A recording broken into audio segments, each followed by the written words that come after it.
Let's see how we can do this. First, I need to open up the volume mixer. Because holy crap, this game is loud, loud, loud, loud, loud.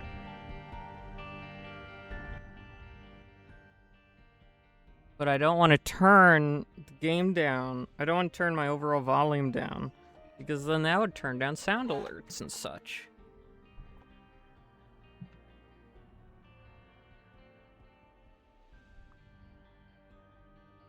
I do apologize for the delay.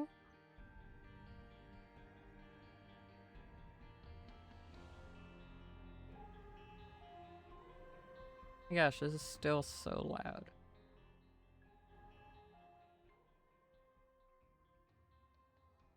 Really, I can't do that trick.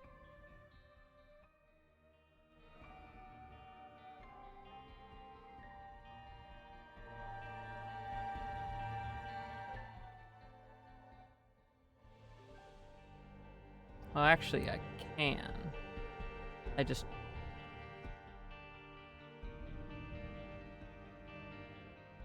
I'll put it at 10 for now. And then, let's see how all this works.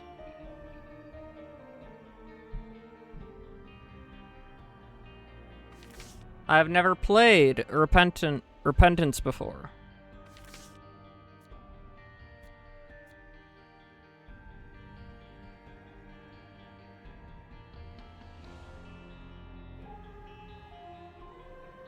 So.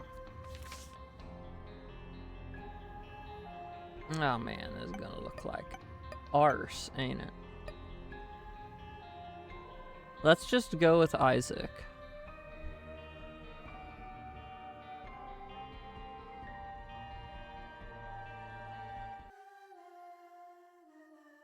And we'll figure things out as it goes. C. Eh?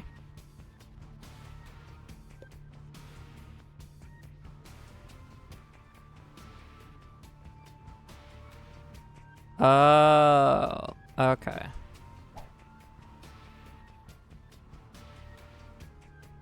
I only follow bald cats. Bald cats. Oh no. I'll figure out something. Welcome in, very first time chat. I'm playing some Binding of Isaac, and hopefully this DLC isn't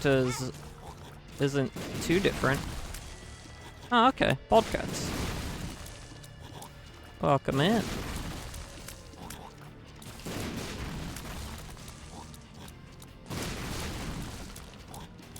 Oh, goodness.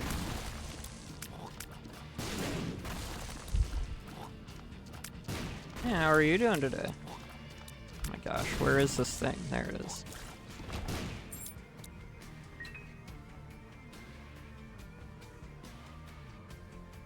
I usually start like an hour earlier than I started today, but I had some things that held me up.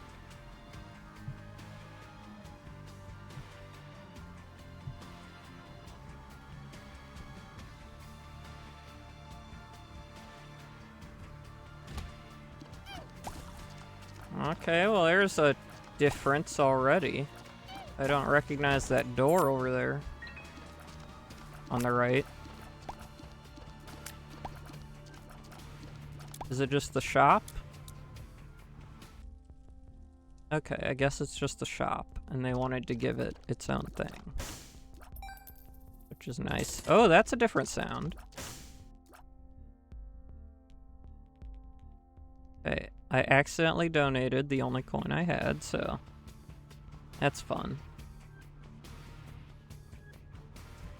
Yes, and we've got a check-in if you want to be able to track how many streams you've been to. Oh my gosh. Oh my gosh. No, stay away. Okay, what is the thing I have? I don't know. It has been so long since I, like, played this game. Like, for long periods of time, so I don't fully remember what all the things do. Because there are so many items in this game. Oh my gosh. Please, duh. Please. And I'm gone.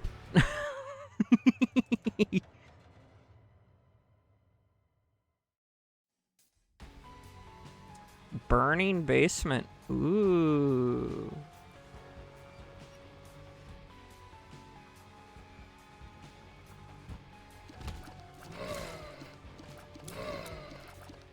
I do like this look a lot better than the old look of Burning Basement. I didn't know they did like a aesthetics update with this DLC. Ooh, yay.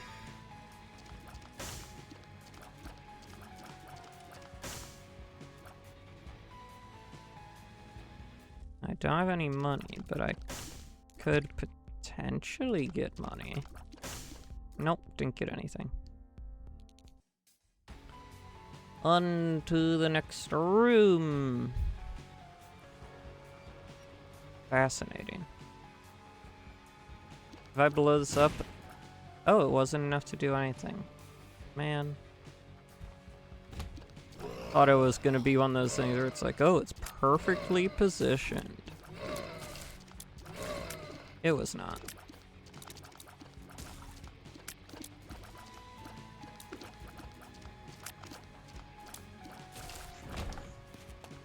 Bomb.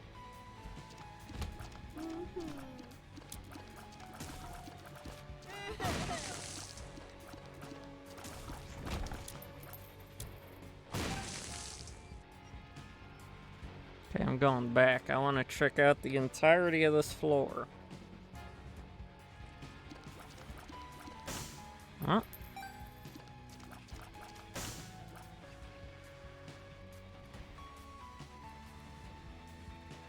Yeah, I guess that is the entirety of the floor. Not much here on this first floor. Gurglings. I guess they got a bit of an art update.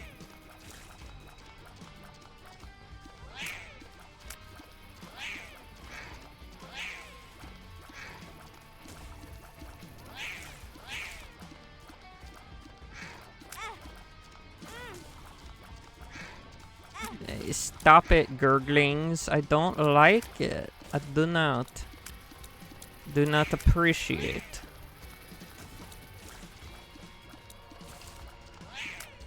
Oh no! Man. Need to get my stuff together, dude. Whoa. What are those? Fascinating.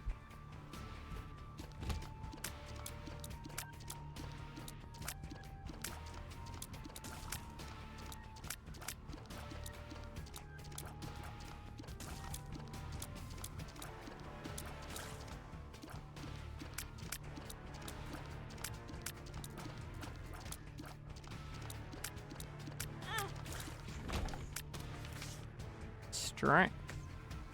Yay. Shoot spectral tears.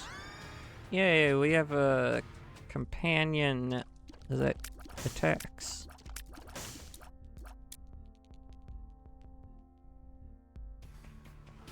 That's always a good sign. Or it's always a good thing to get a companion that attacks.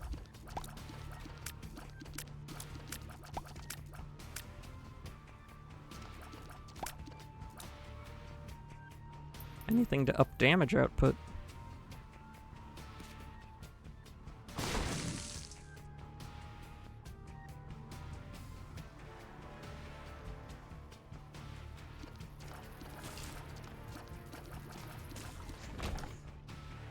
Charged a wave of 5 tiers. I don't want that. That's badongus. That's badongus.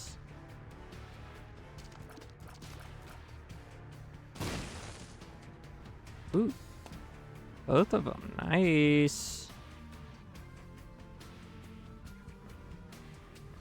there any place with a thing I should be blowing up? I actually don't think so. So let's go onto the boss.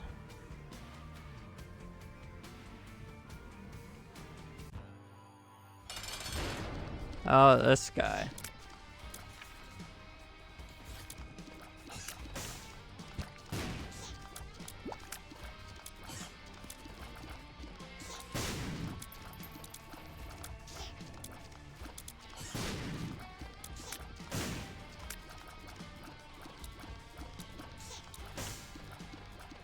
Please, sir, stay still. Just a touch. Just a little bit, dude.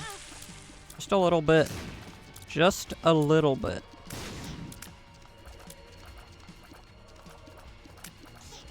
No, it's not your strong suit, but it would be kind if you did that.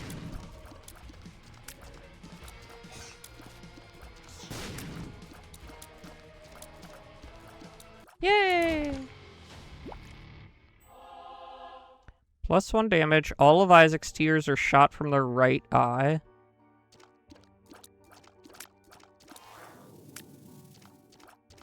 Oh, he stapled it shut, but it didn't decrease the fire rate, as far as I can tell.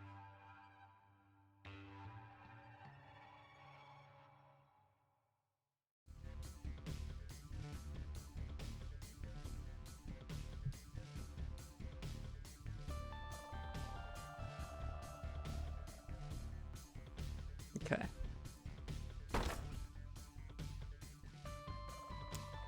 Let's put a bomb here. Okay, so that wall is clean. Don't really want to go into the big room yet.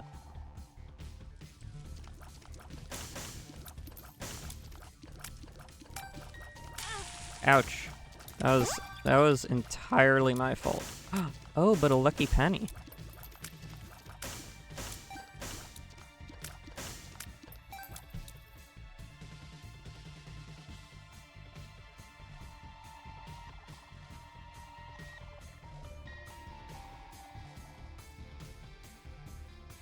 Had to move some hair out of my eyes because I'm a hairy boy.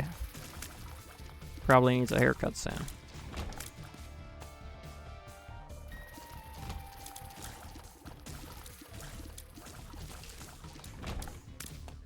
I used to get haircuts not too often, but now that I'm streaming, it has become increasingly important for me to be able to see without having to constantly move my hair, and I can't just use a hat because they'll get in the way of my headphones.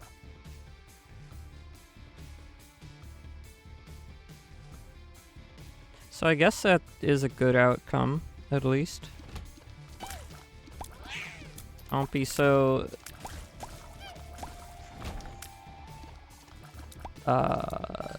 scruffly anymore.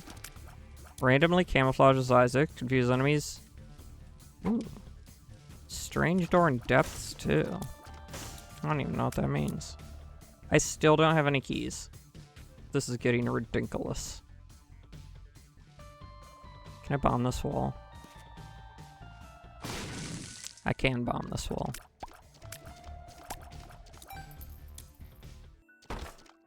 Okay, what's this? Bombs.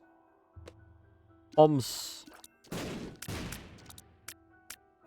Bombs.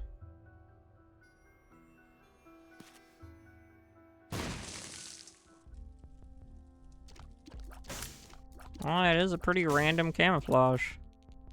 14. So I could get a random assortment of... yes, I'm getting a random assortment. Well, that refunds the bombs.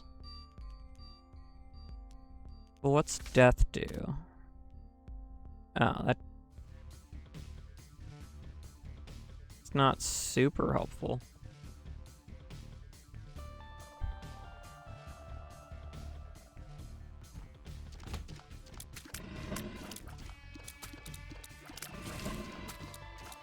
Ooh.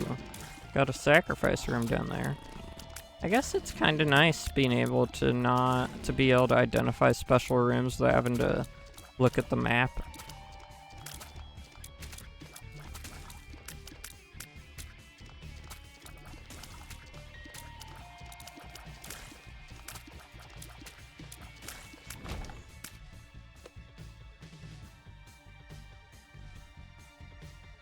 Ooh.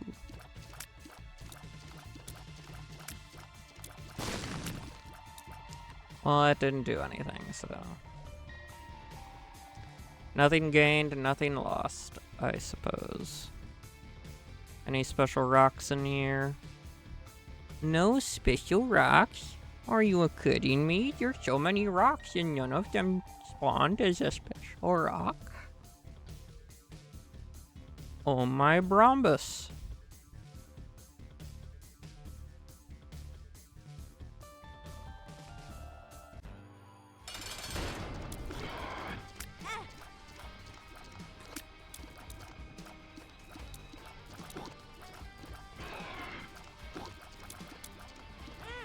Okay, going around that corner is just the worst. Ah! 'Twas a child. HP up. Don't swallow the prize.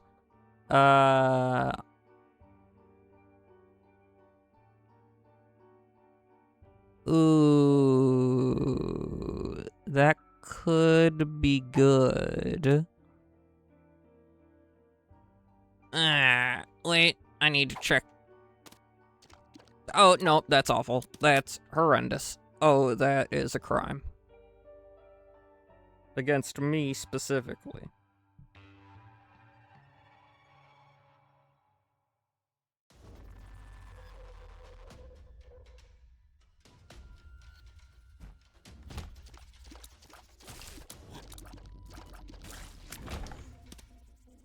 Randomly grants effects of Polaroid, negative, a missing page, missing poster.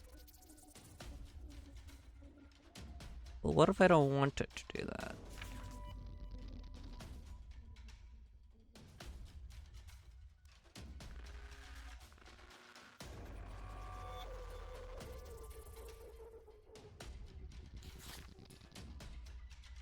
Well, then I don't. I just don't pick it up. That's the what if.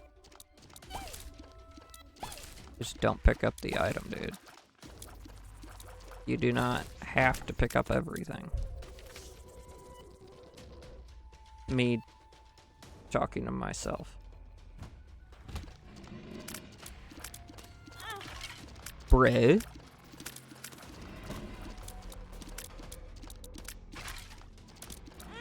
I like that sound.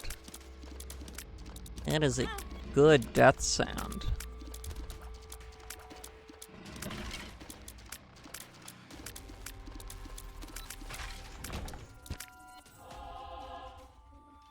Very satisfying.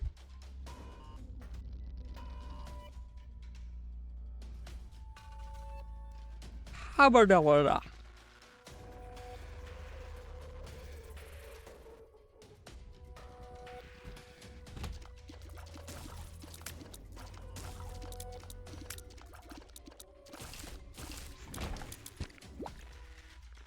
They losing track of me.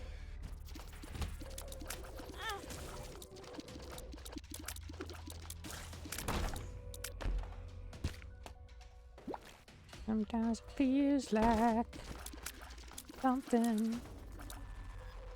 And other times it feels like something else. That's how I live my life. Ooh, the pulse worm. I like it a lot, but it is not worth that. Losing Polaroid.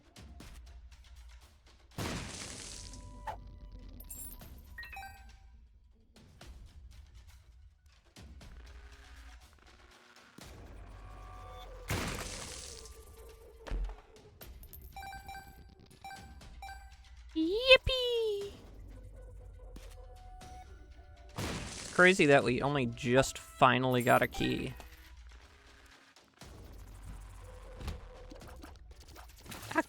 Aki!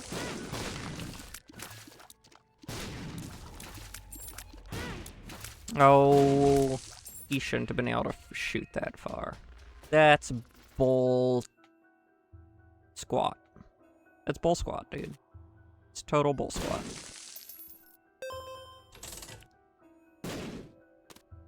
Doubles all blue fly / spider spawns. What is it? A fish tail? Oh yeah, kinda see it.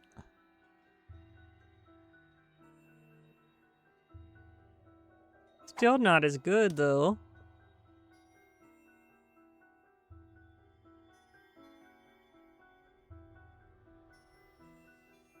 It's still not as good, in my opinion.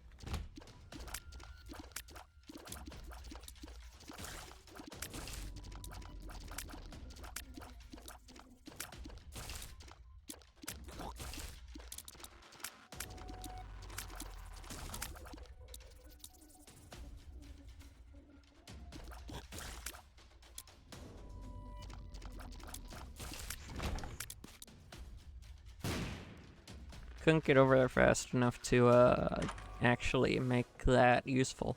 Shoots 4 tiers in a cross pattern. We love to see it. Of course, once it starts getting actually ridiculous, this is all gonna be for naught. When performance of bomber arms.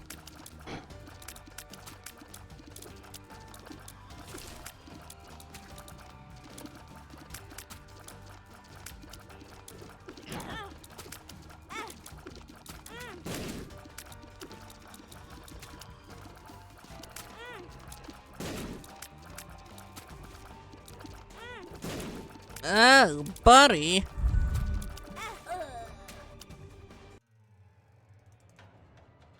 Well, I was doing semi-decently.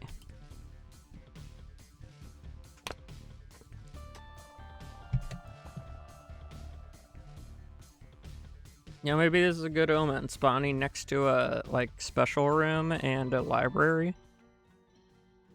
Ooh, draggable ball. The old ball and chain. Well, I can't get in there yet.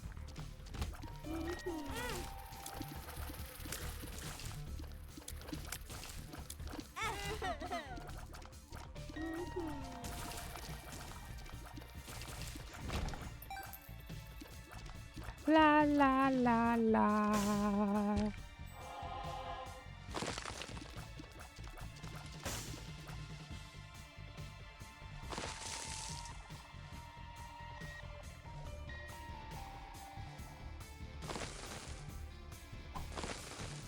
Whoa.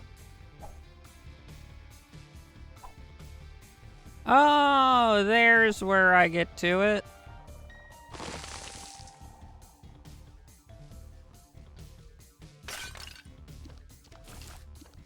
Okay.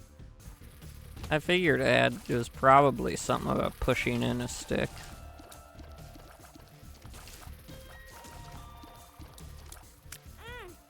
Oh my gosh, please. Thank you.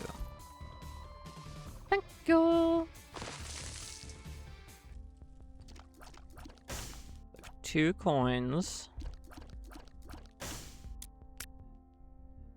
Darn. Little David get a 3rd coin.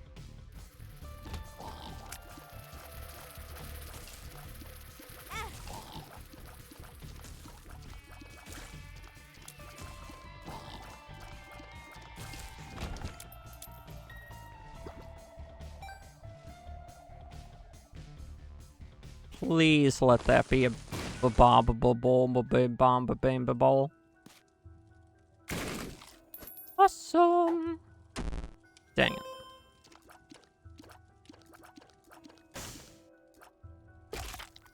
Not everything could be sunshine and rainbows. Ouch!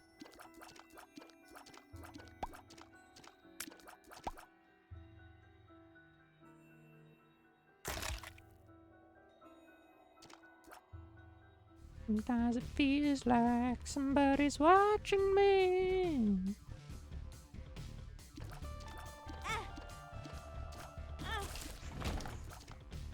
Charms all enemies in close range.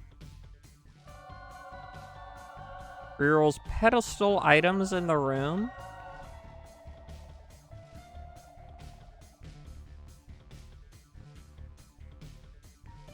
Oh, Bubby. That was an amazing reroll.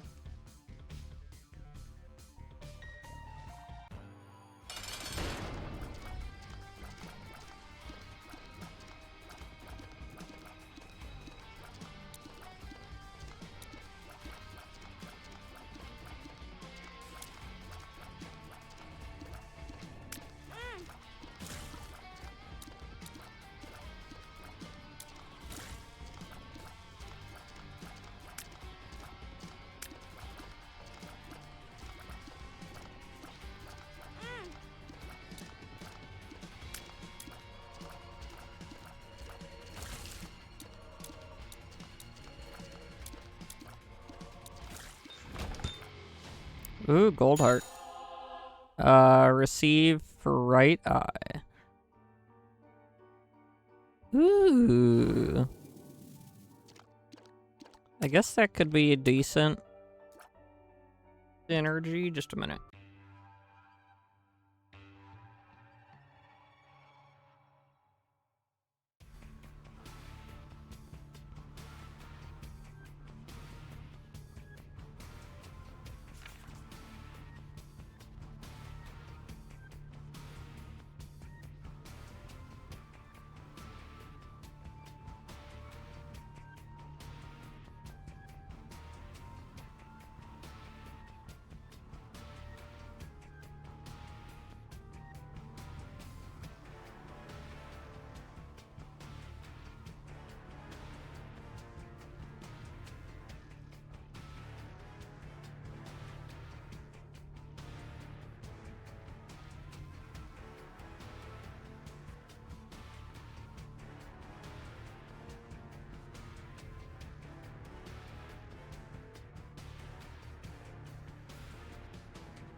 I'll be right back.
Okay, I'm back.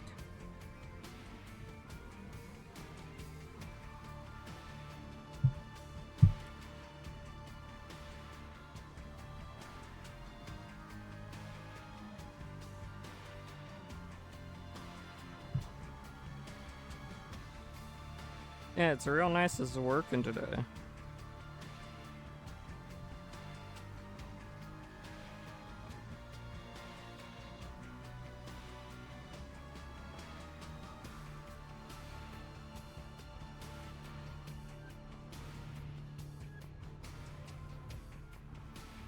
Strange that it wasn't working yesterday.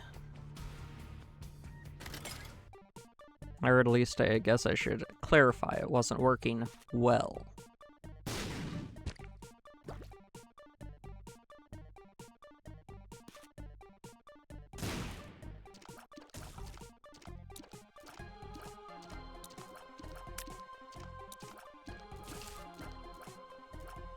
Let's see if we win anything.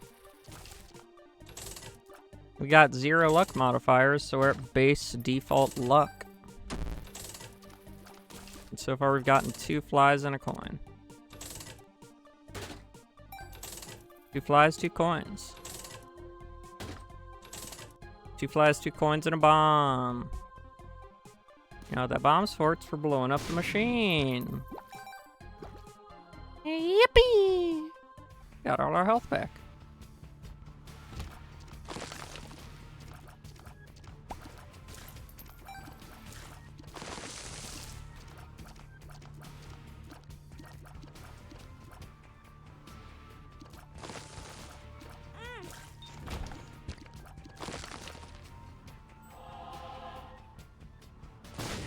Whoa! Has a good swing around.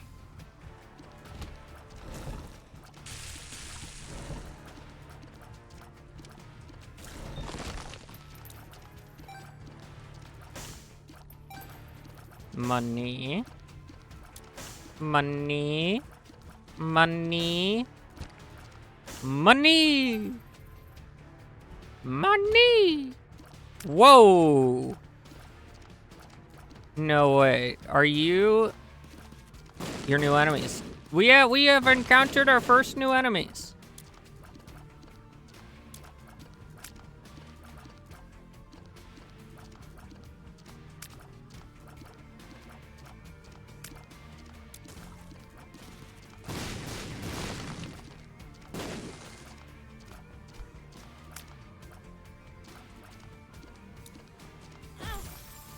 Oh!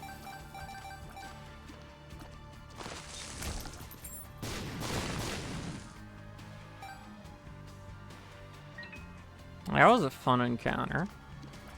I enjoyed that thoroughly.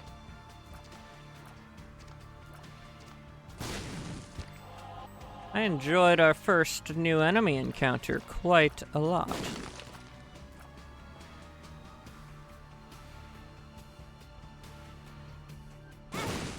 Ouch. I oochled myself right there.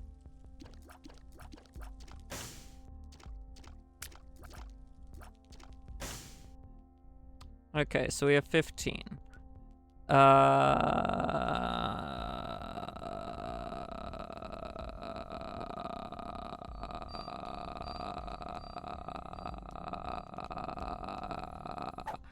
Hope you like that.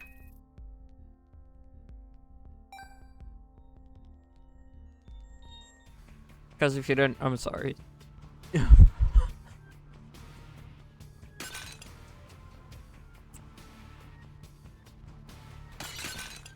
Just gonna be real here. Taking damage spawns a coin.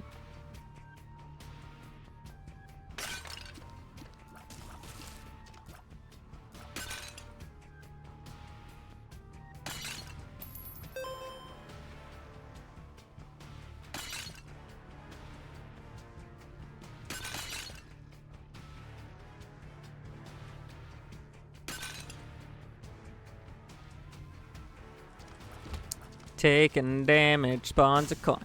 Taking damage spawns a coin. Taking damage spawns a coin. Because taking damage spawns a coin.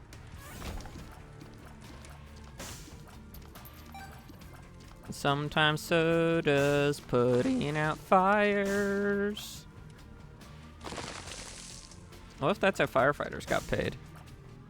Money would just randomly spawn occasionally when putting out fires. And so their incentive to put out fires isn't just because they're good, brave people, but also because if they don't put out enough fires, they won't make enough money.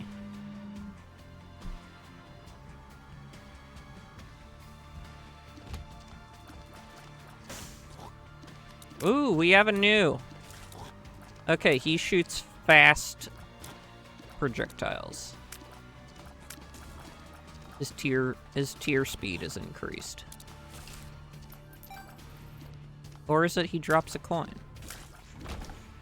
I swear the tier speed was increased. I could have sworn it.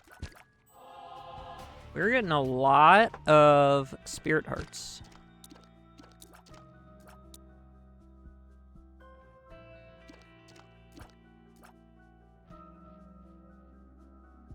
I don't like that new room. I don't like it. I don't like it. It's too spooky. It's 3 spooky, 5 me.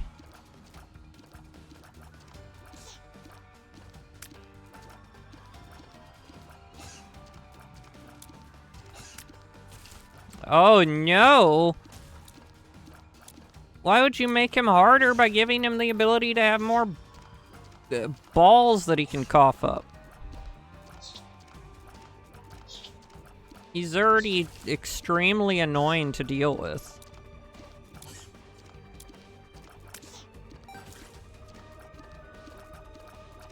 Stop. Good sir. Stop it. Stop it. Stop it. Stop it.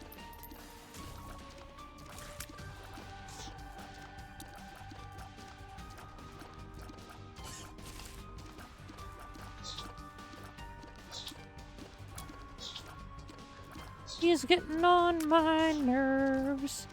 My final nerves.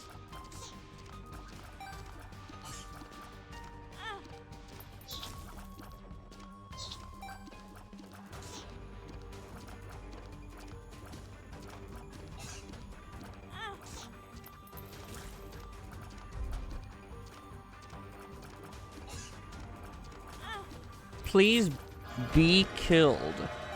Thank you. Damage and hutch put up.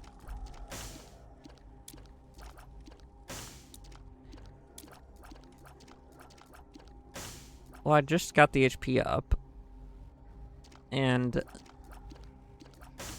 I don't like playing it risky by being that low on health in order to get that type of damage buff, so we're just not gonna do that.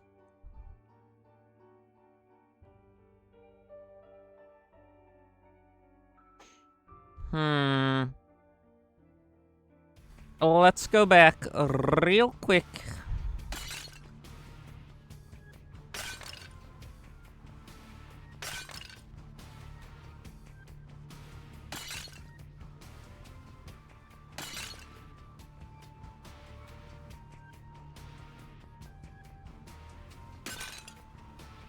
Check what's in that store, because I have forgotten. I've forgotten what they have in stock.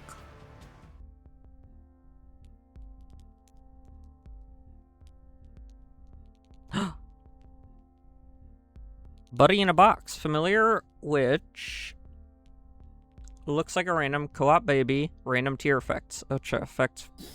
Yes, please. What's that? No. Items. Bubba dubba dubba dubba dubba.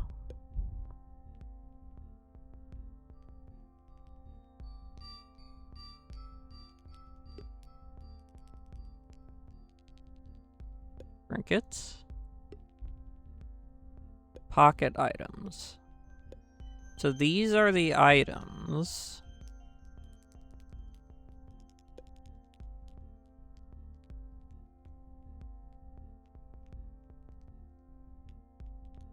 Ah.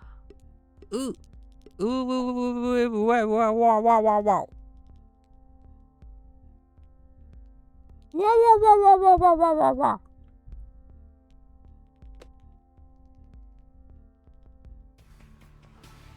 Okay, so that was a good one to go back and check. Now we've got a familiar. Love to have familiars. That's what they're called, right? Familiars? Companions, I think, is what they're called in here, in this game, but...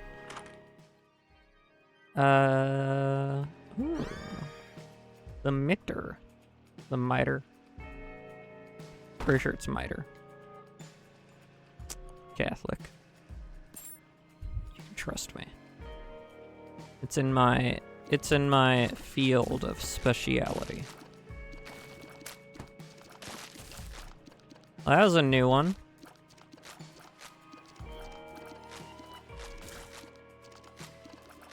My Lagambolo. There we go.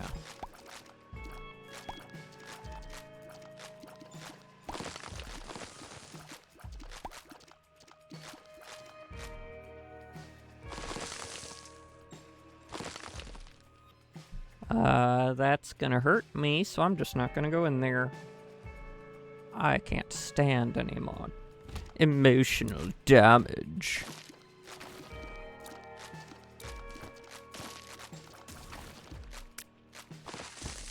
Here it is.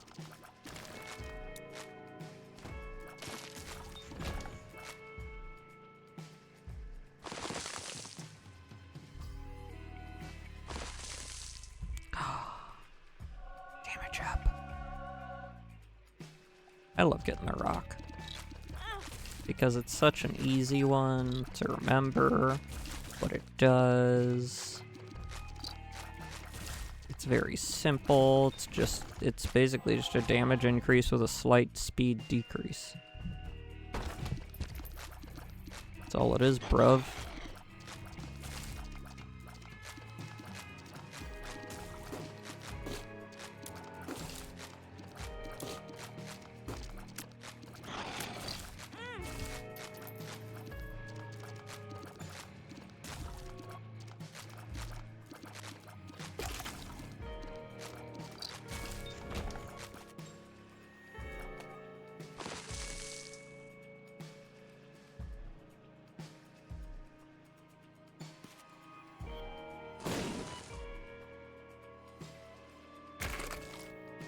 Awesome.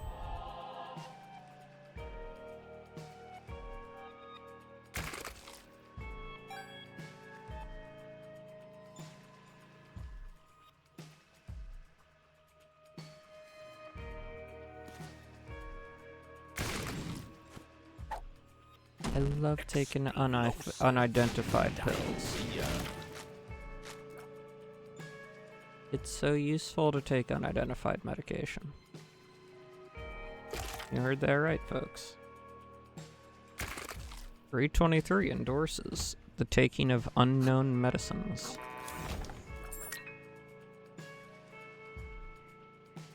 And if you think he's serious, then sorry that you can't tell that he's just messing around.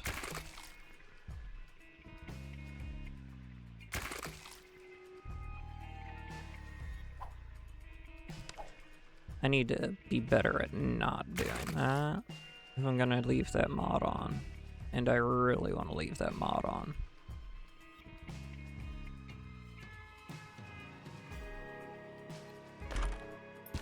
Oh, that was absolutely worth it. Holy cow, it was a mother load. The mother load. It's a load of mothers.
Range up.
I just realized I've been muted for quite a while.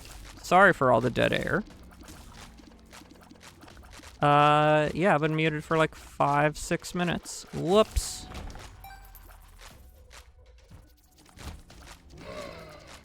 The only thing of import that was said was, that I bet, the Toot Cloud in this game, I bet if the Germans had made a word for it, it would be Tutenclouden.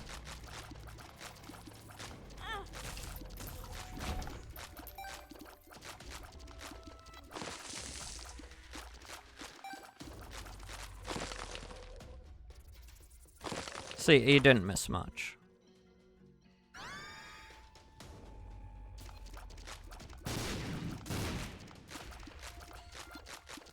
In fact, it'd probably be better for your brains.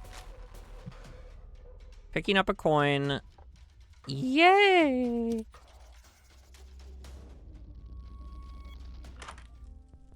Probably better for your intelligence level that you couldn't hear me.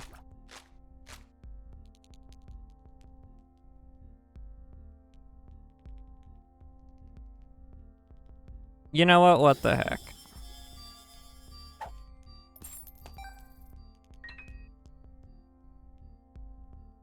Das Tutenclouden. Now the idea of Tutenclouden is just gonna be in my head.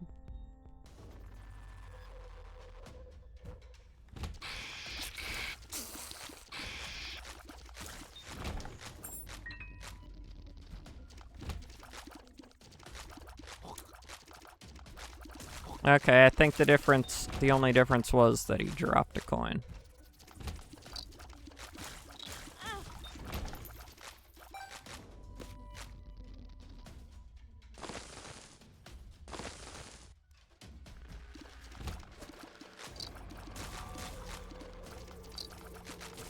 Oh no!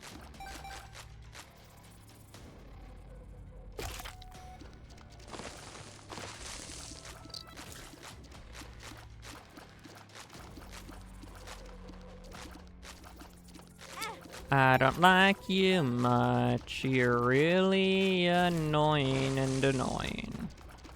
And you are quite annoying.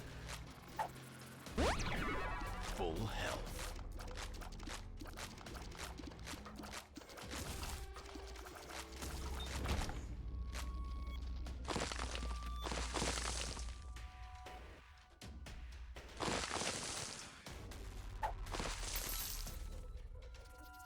Three blue spiders, 3 blue flies. Bercano. 3 blue spiders and blue flies, gloose. You gonna stop trying already, dude?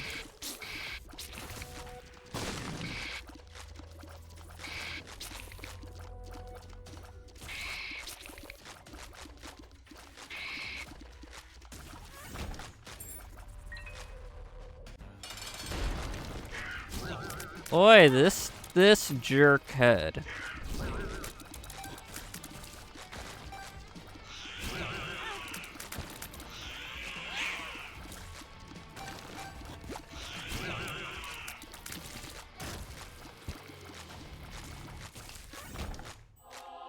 What a joyhead. A bar of soap. Does that even make sense? Yes, I'm clean, so my tears are better.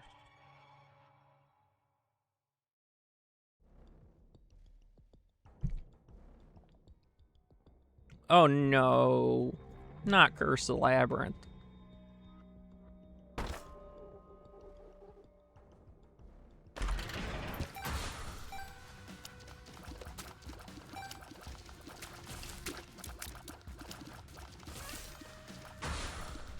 Not the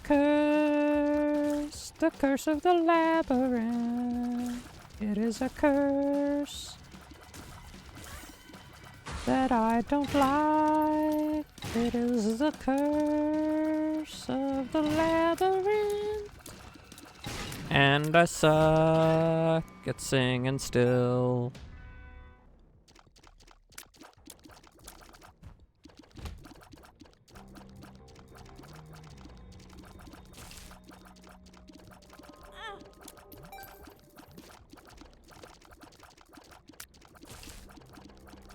La da da da da da da da.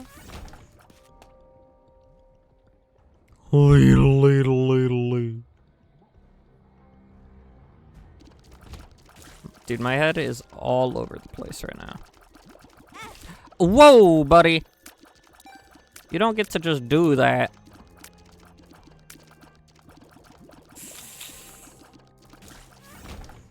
I guess he does. I guess that might be his whole thing. Maybe it's rude of me to tell him he can't just do that. But I don't care. He was rude to me first.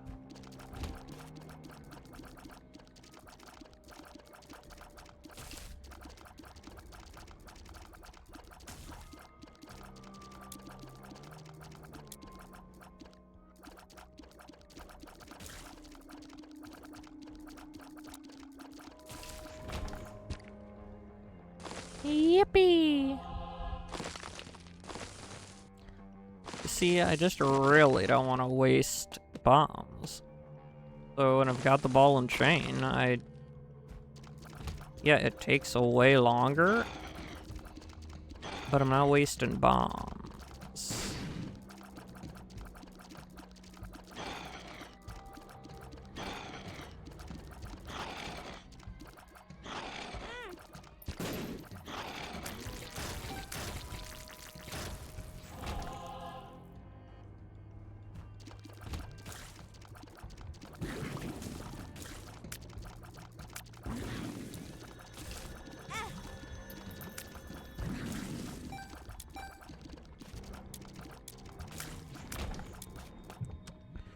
Ooh. Uh-oh. Oh, I can't get to that area anyway. I just wasted the bombs.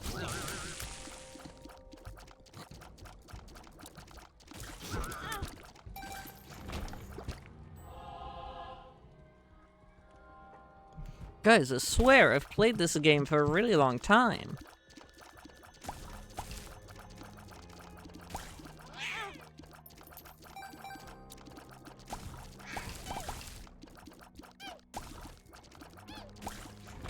Just these are obviously all changes in the new DLC that I just got. Clearly.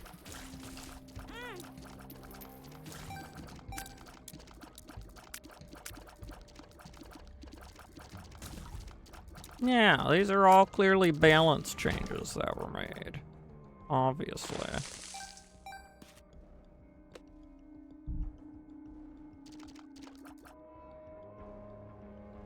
Okay, so Labyrinth I'm actually fine with. It's Maze that I don't like.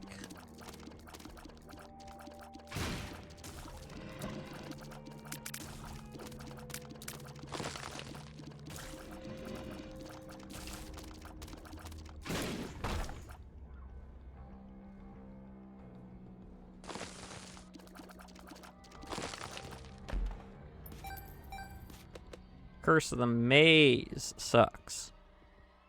Labyrinth just makes it a really big floor.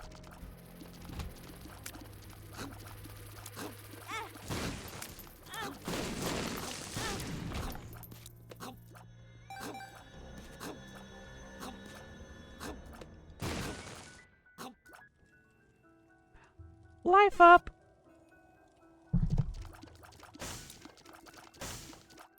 Extra life. Money.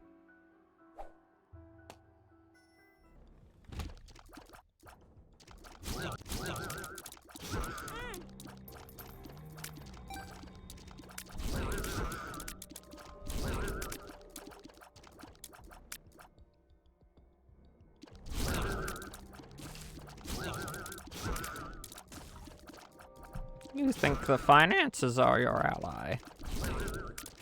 Actually are. Huge ally. Huge ally.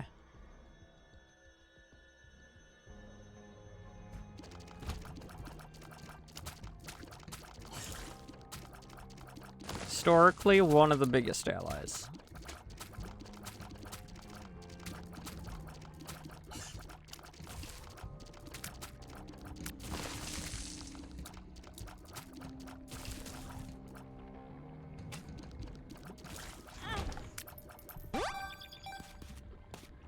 Like, ever.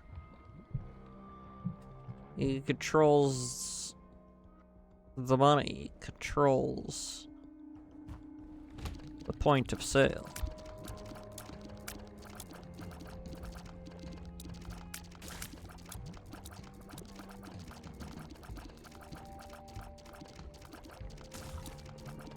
That's the saying, right?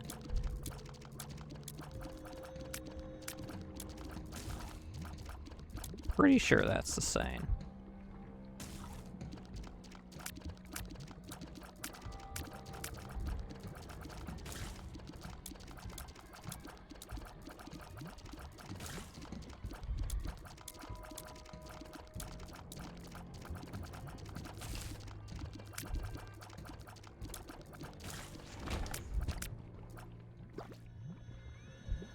Yippee!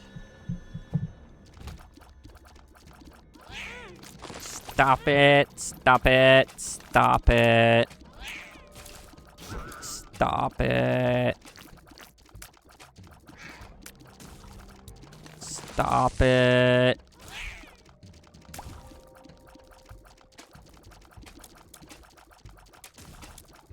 I implore you to stop what you're doing now. Right now.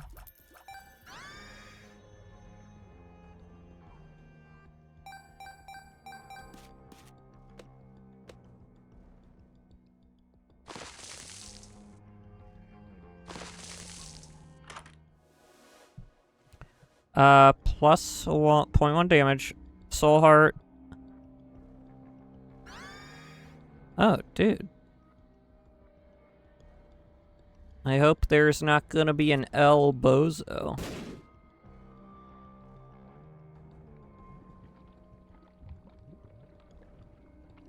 Cause I wanna be W Bozo.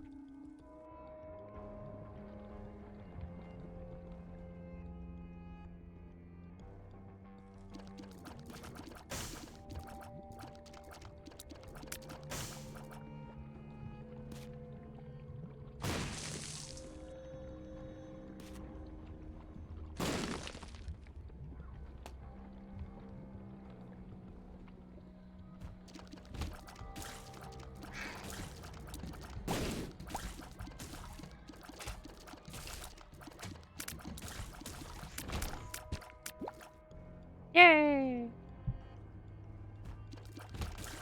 It's like finally a heart.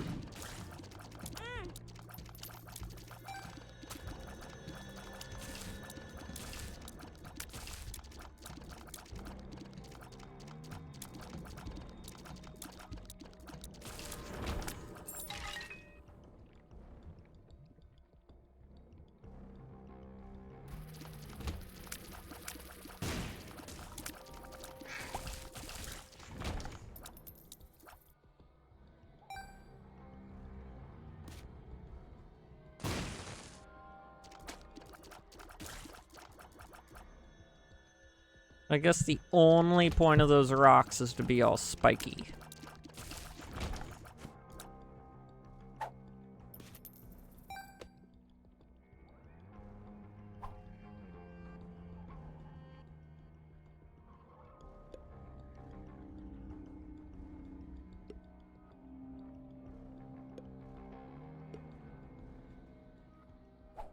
I guess it's not gonna tell me whatever that thing under my map is.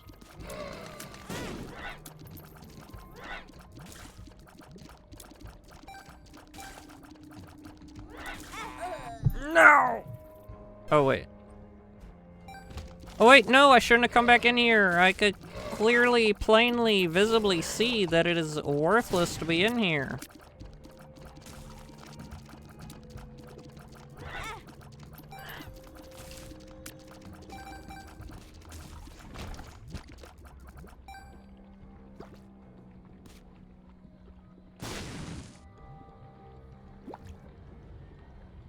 Such a gaffondus. Whatever that means. I don't think it means anything, actually.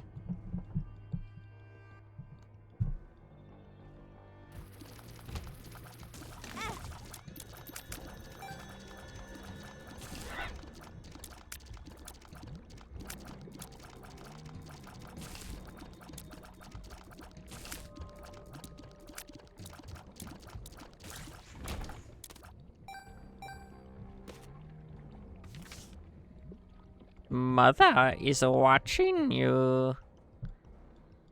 Where the heck? Oh, of course. Down the only path I didn't end up going.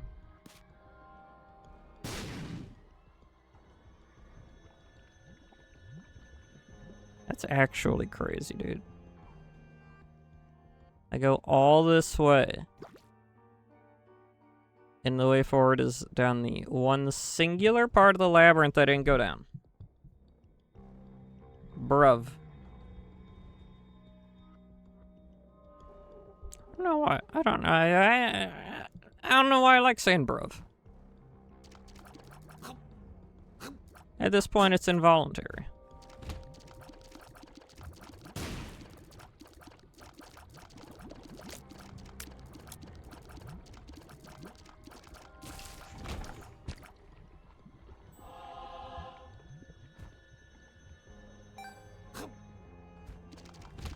Could be quite dangerous to have involuntary British.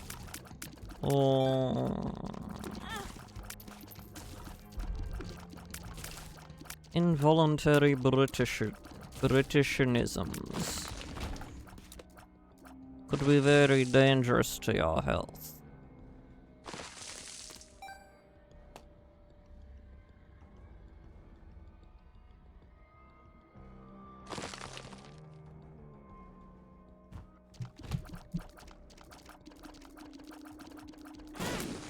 Really? I'm gonna go crazy, dude. Gonna go crazy.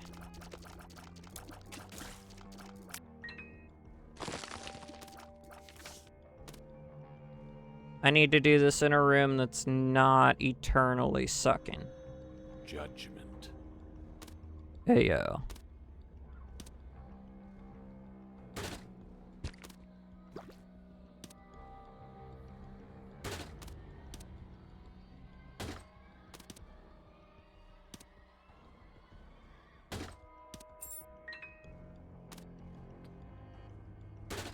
Come on, buddy. Keep hawking up useful items. Keep it going. Yippee! The chariot, the moon. The moon!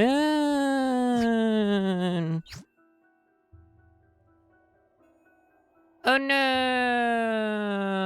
I'm screwed! I'm not screwed.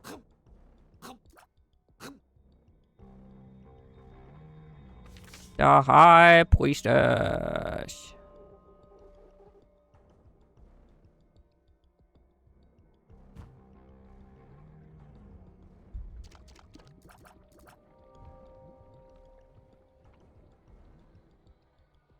Fancy meeting you here.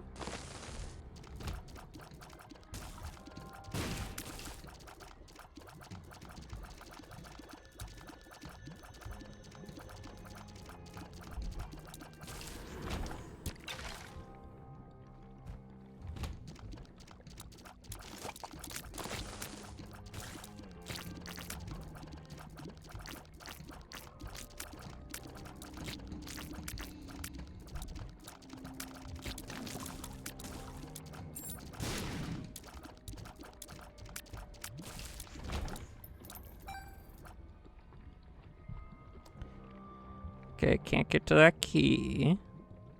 Man, I really can't get anywhere, can I? Is that a miniature battery? It's very cute.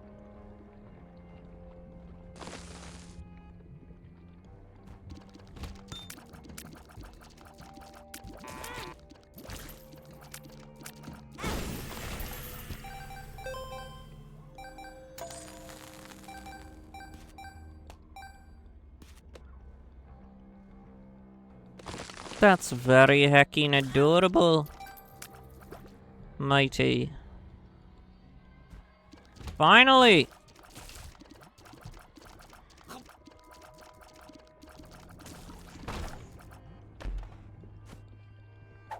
Unidentified medication. I'm excited. Always excited for unidentified medication.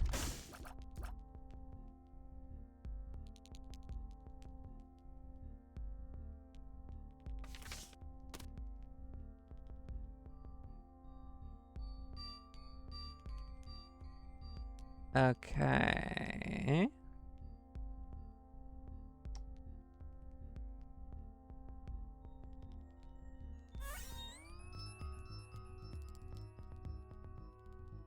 Spawns 2 to 4 batteries.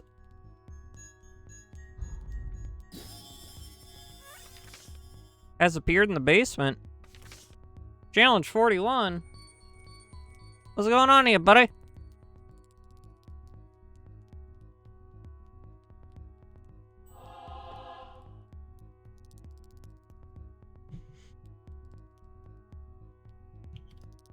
Yeah, we're going long today. I mean, I've only been on like nearly an hour and a half, so. Nothing.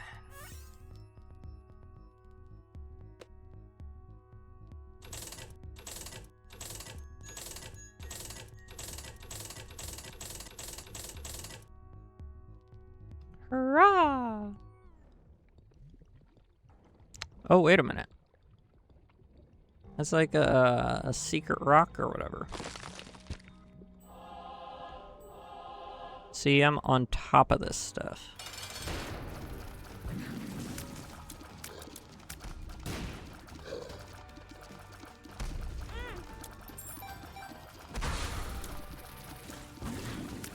Just come at me, bro.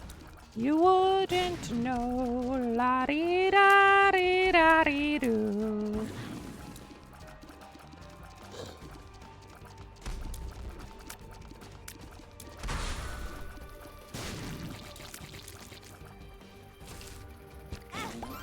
Ow! What the heck?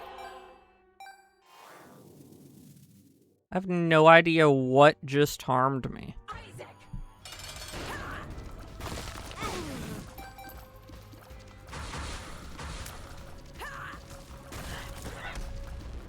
Ooh.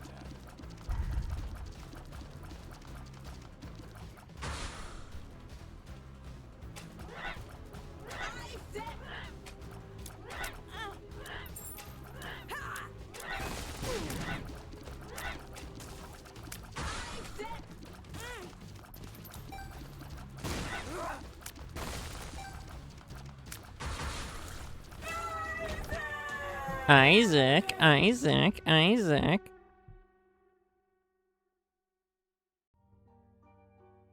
What if I don't want either of these? Ooh.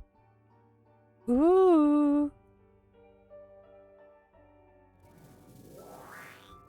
Hi, Monarch. How you doing?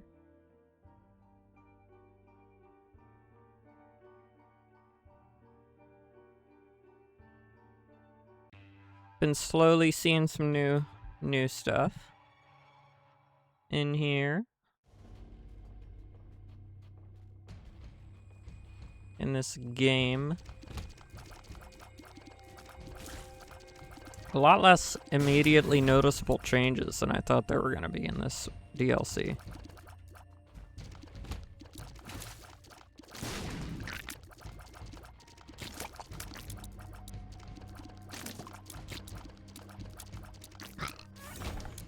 Yippee!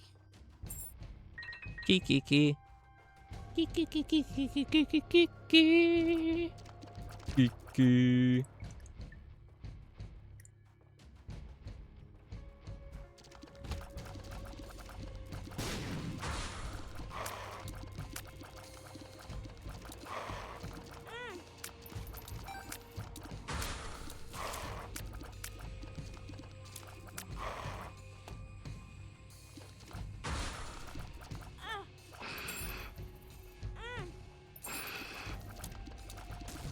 Wait.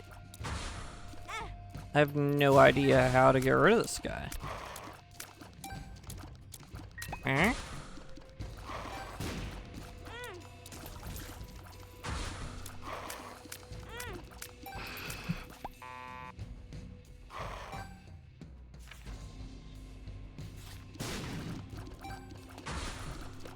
Wait, I have to shoot him from the front?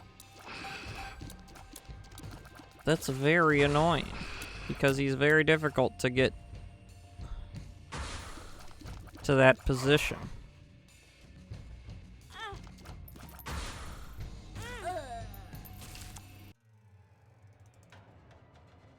Well, that was stupid. I vote he stupid.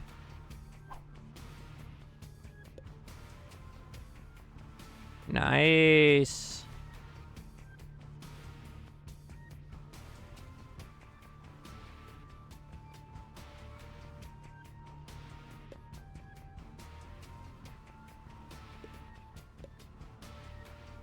Ooh. That's cool.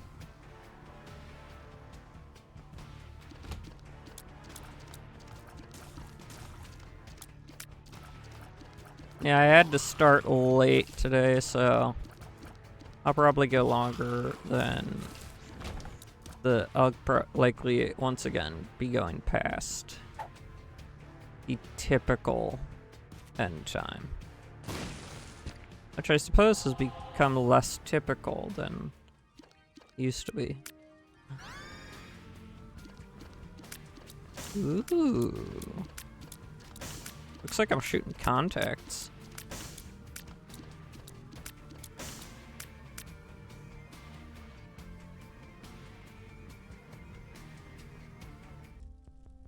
"15 stream streak, let's go!" Thank you so much for the support.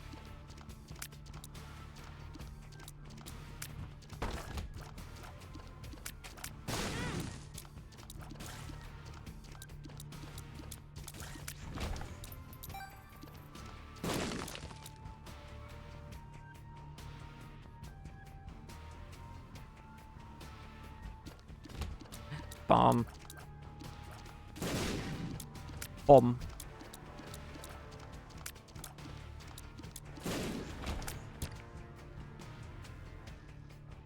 I can't go in there.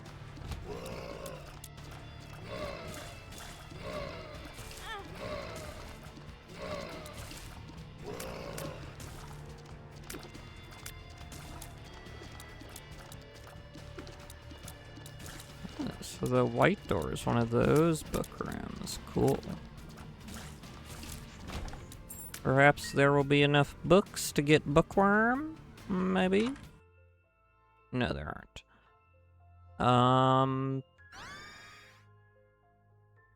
So we do this.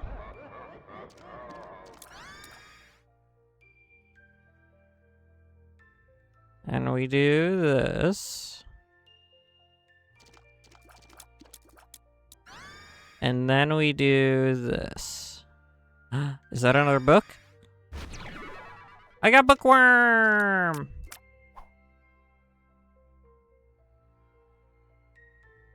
I got bookworm.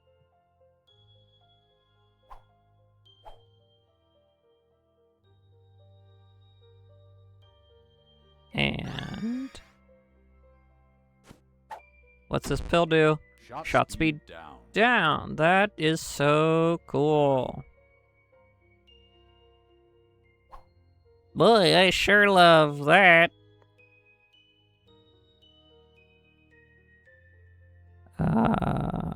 Yeah, but what's bookworm? What does bookworm do? It's not gonna tell me what bookworm does, does it? Oh well.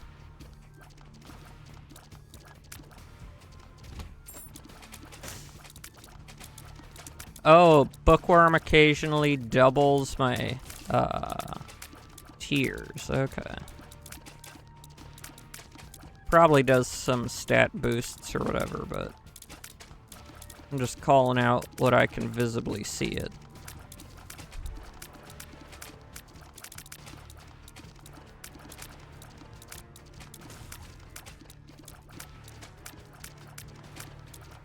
Oh no! I hate fighting these things because they shoot in straight lines and you need to like get a straight on shot to hurt them.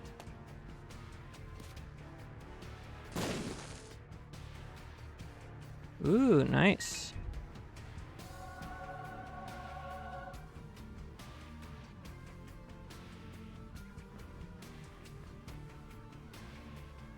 There's an unidentified pill in there, but I can't get to it.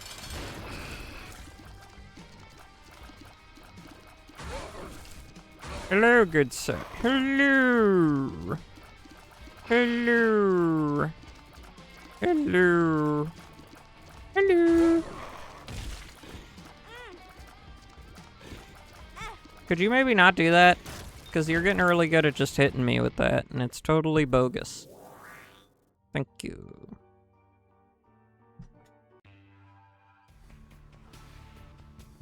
It's totally bogus.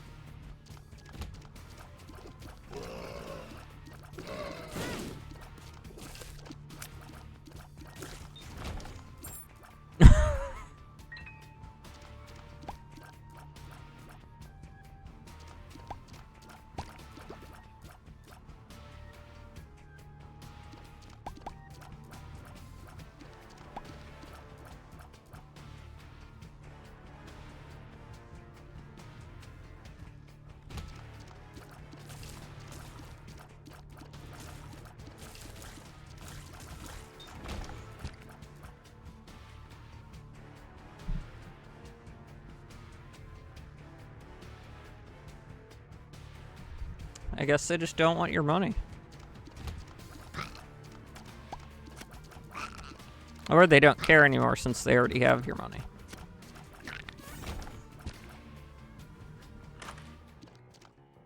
Oh, dude. Like, now I actually permanently have this baby. Hooray.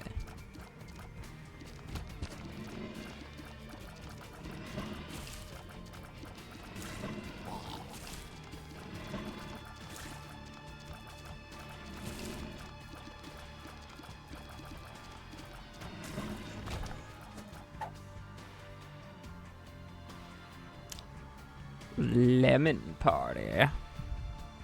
Don't look that up.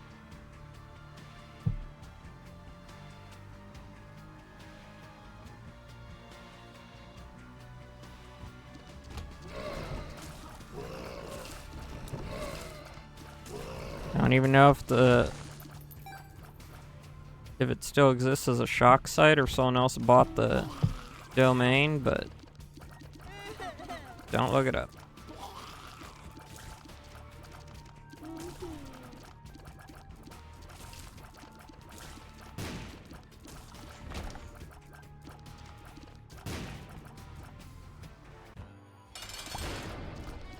Ooh, wait. I didn't get to read your name. Oh no. You're a new guy, and I want to know your name. You're very cute. Wow, I literally walked into it. No. Tainted.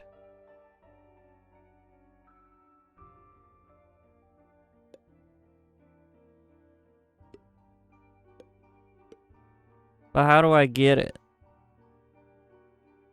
Ooh. I don't know what tainted is.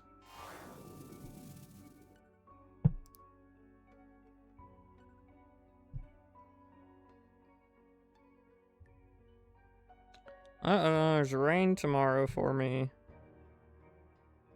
Let's hope it doesn't get too bad. I'll check it out. Just a minute.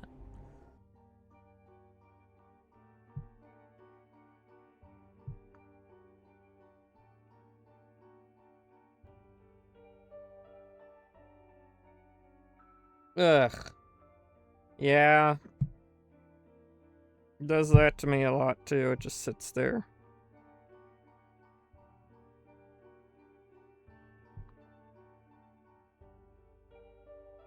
Don't really have a way to fix it.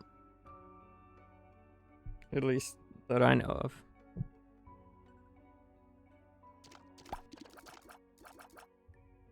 To the next level. Away! Where are we going?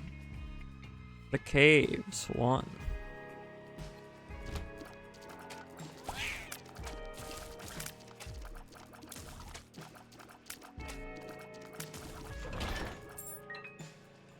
What's in here?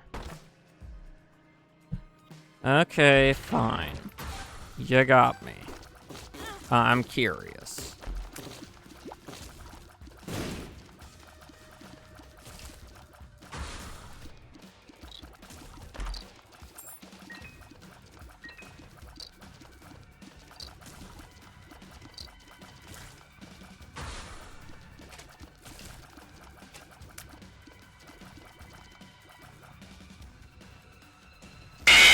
Oh, jeez! Hi, Ozzy! I wonder whatever happened to bald cats. He came in, he or she, they, I guess I should say, since I don't know their gender. They came in earlier. They're trying to hop, No Man's Sky with a friend. I just want to get the add-on first. Yeah, I know that feeling. They hate, Microsoft hates doing, yeah.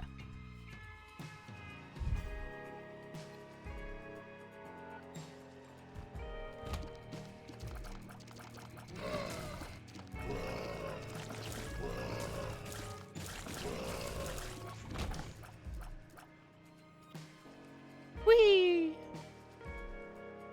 I'll be going a bit later than the usual time. Might go 10:30 or 11. Because I had to start late. The DLC is fun so far, but I haven't really run into any of those super major overhauls. I just don't think I've survived long enough because it's been so long since I last played.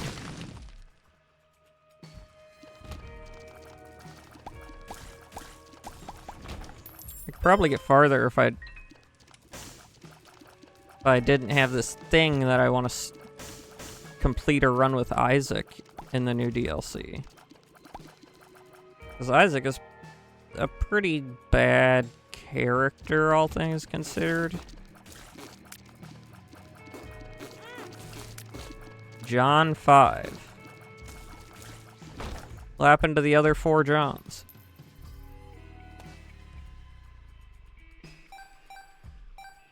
Did you, call in about Discord today, Ozzy?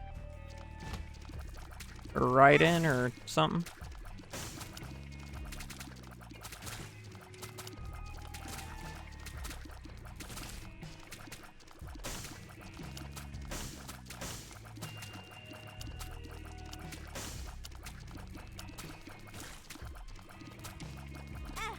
Oh my gosh. I did not mean to unlock that. I mean, I was going to anyway, so it doesn't really matter. Ooh, money. This game is so fun. This game is so fun.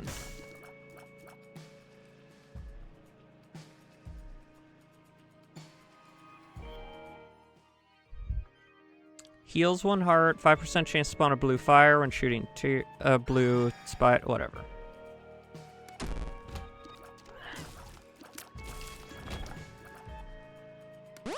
Basically what it means is I could just sit here and farm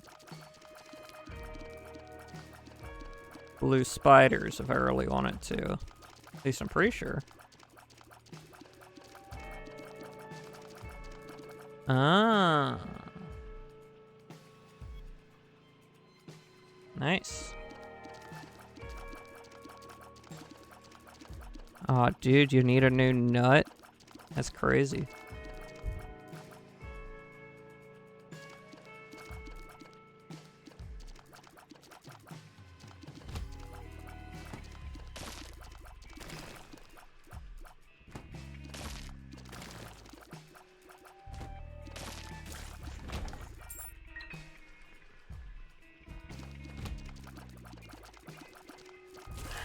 Left nut to be precise.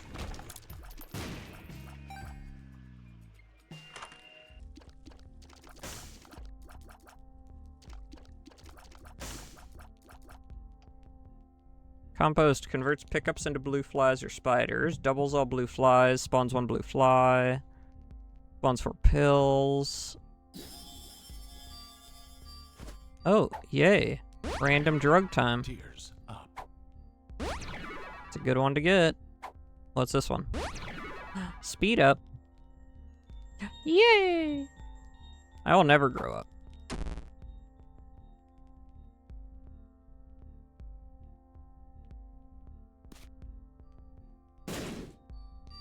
Too neurodivergent.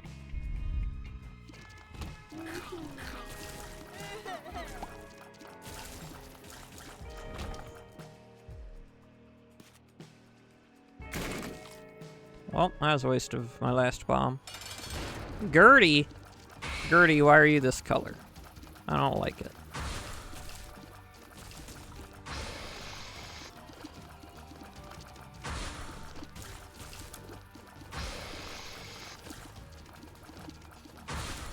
Gertie, please calm yourself.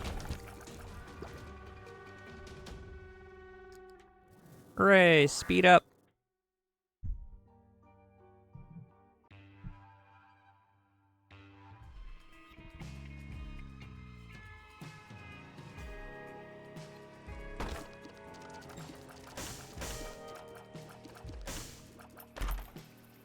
Full health and 4 soul hearts. Beautiful. Just beautiful.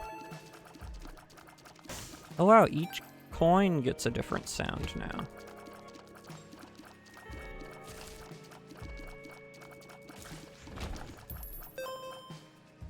See, if you just don't stop firing, it just keeps spawning blue spiders. Since each time you fire a tier, it's a 5% chance for a blue spider to spawn. And blue spiders are helpful spiders. They attack enemies.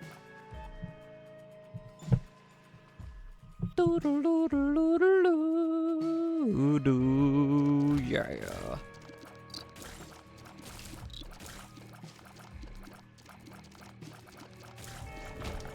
Oh no, you've eaten all your M&Ms.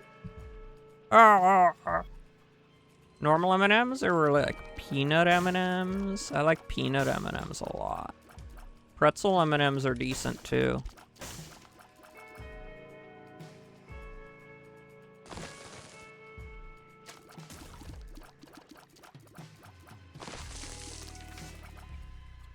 Ooh. So I like the tower because the tower card is basically just a carpet bomb.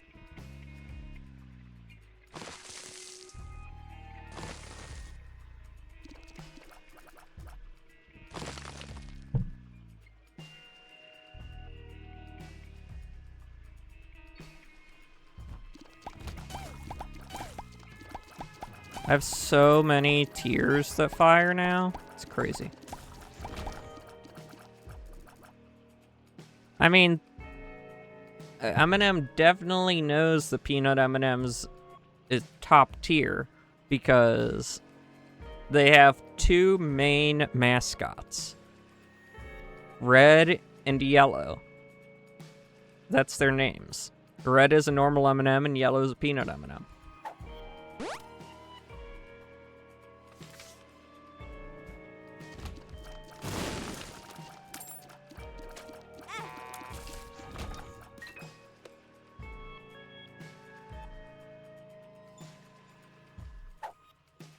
Ooh, wait, no. No, we gotta keep the golden horseshoe. It's like, nah, fam, I'm keeping golden horseshoe. It's a really good item. Trinket. Trinket.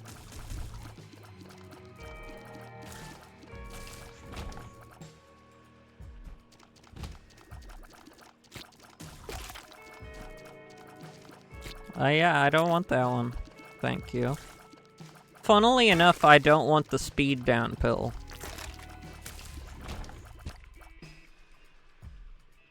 You know, speed down. This would be a literal downer, wouldn't it be? Like, speed is an upper. Like in real life. Unidentified pill.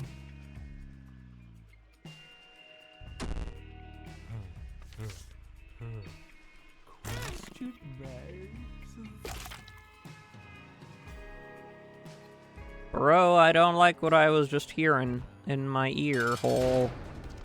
Okay, this guy will be a good guy to carpet bomb. Look, carpet bomb!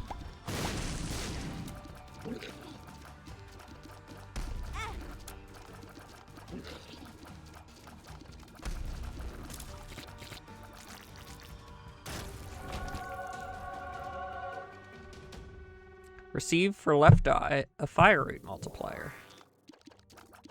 Ah, cool.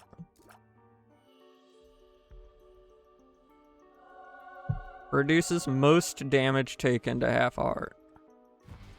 Oh no, I didn't know that would happen with the ball and chain. Well, looks like we'll be trying to get both key halves this run.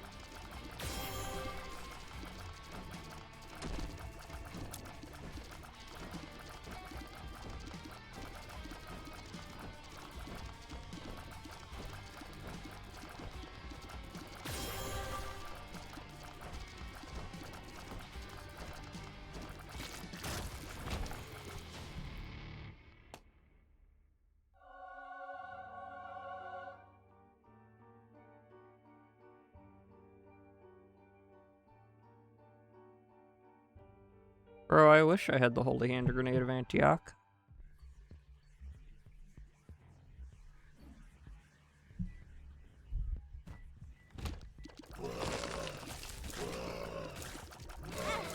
Oh my gosh.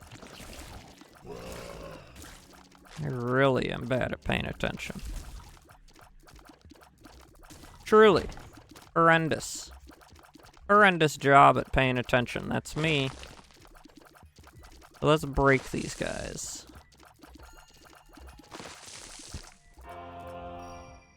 Ooh.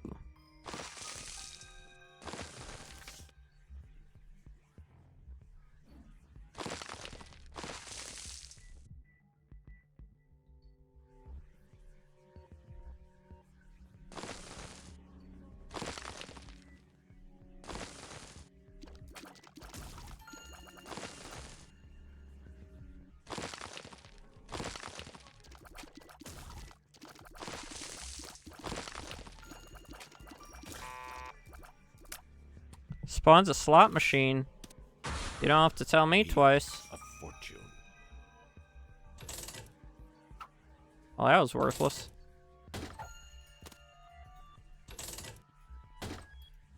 Ooh. Spawns a slot machine. You will die one day.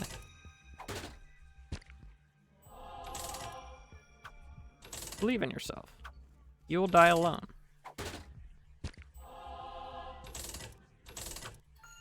You're playing it wrong. Give me the controller. That's a good one. You'll never be forgiven. When life gives you lemons, re-roll.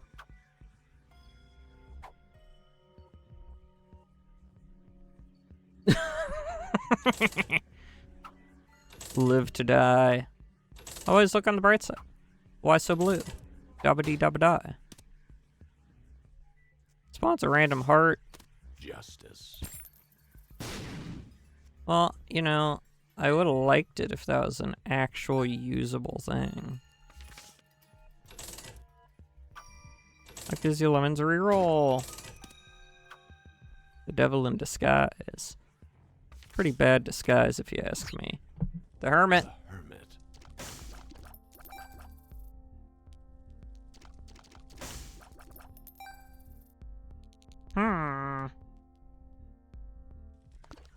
Well, now where am I?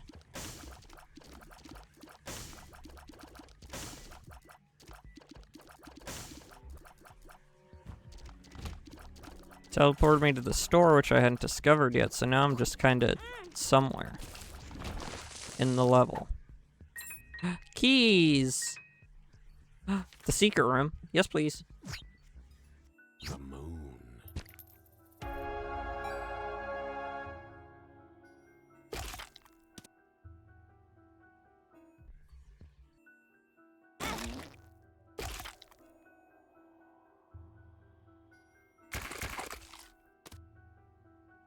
Wait, I don't want that. I want that.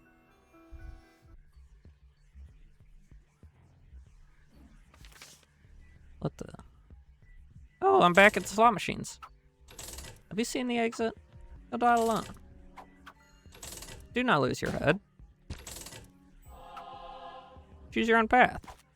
And now we get to blow up the slot machines.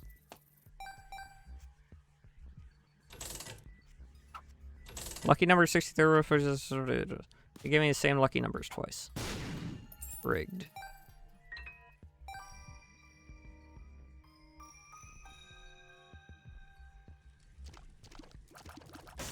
Rigged for no one's pleasure.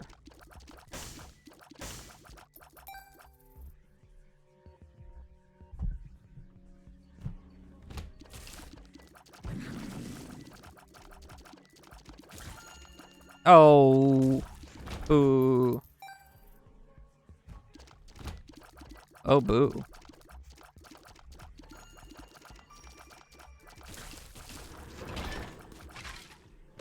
Oh, I am getting a lot of bombs. So that's always nice. That bomb is a spy. Pretty bad spy.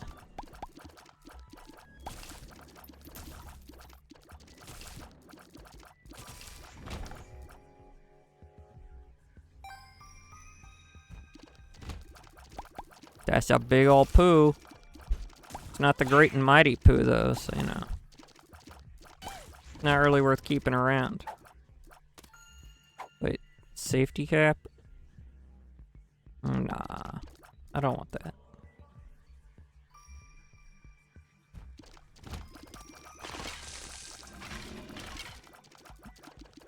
I'm a big fan of the new skeleton death noise.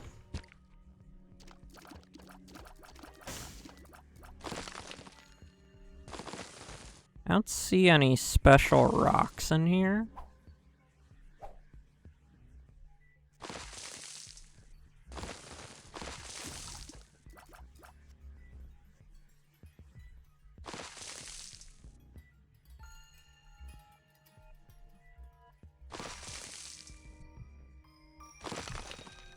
There we go. Yep, just had to shove them onto spikes. Hooray, secret room. Oh boy, it has a slot machine. It told me my lucky numbers again. Follow the dog. There is no dog. Have you seen the exit? Steven lives? Really? Steven lives? I'm pretty sure Steven's the name of one of the little ghost babies you can have to follow you around. So I don't think he lives. I think he does the opposite of lurks. After this boss fight, I'll run ads. Be pretty cruel of me for any lurkers who aren't subscribed to run ads during boss fight.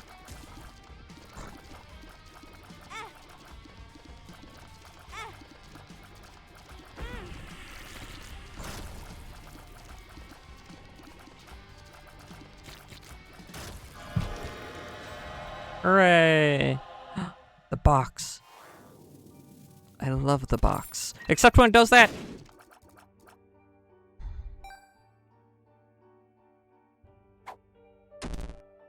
Amnesia. Amnesia, Machine for Pigs. Was not as good as Amnesia The Dark Descent. Holding a completely uncharged active item grants all that. Well, I don't want my active item to be very uncharged, so, you know. Chew on that, brother.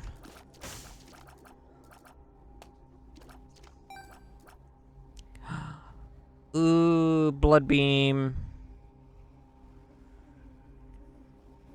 I already have Blackheart.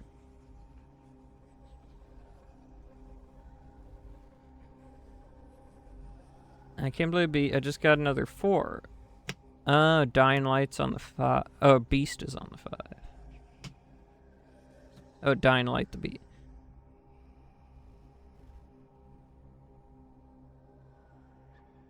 Oh, you don't have to pay. There's this really cool discount called Robbery.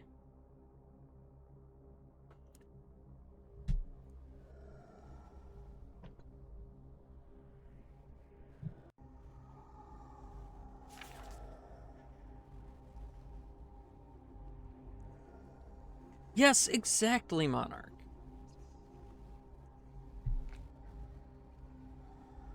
The thing is, it's so rare for the box to do something bad because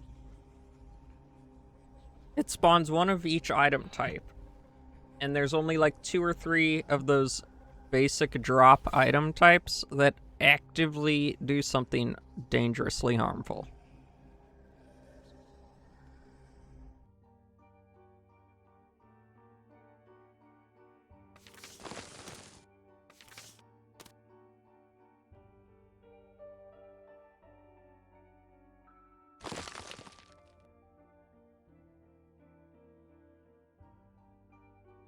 Movie trading company, she mentioned that they always left the back door unlocked. Oh yeah, no, I would never actually steal anything. One time when I was a kid, I accidentally shoplifted a little Nutcracker dude toy from a Big Lots, and they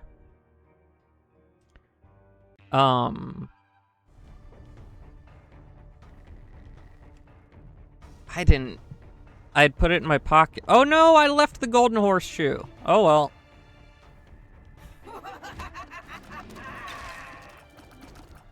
But the thing was, it didn't have a price listed. It wasn't on a shelf anywhere that I could find it. So for all we knew, it wasn't even something they were selling.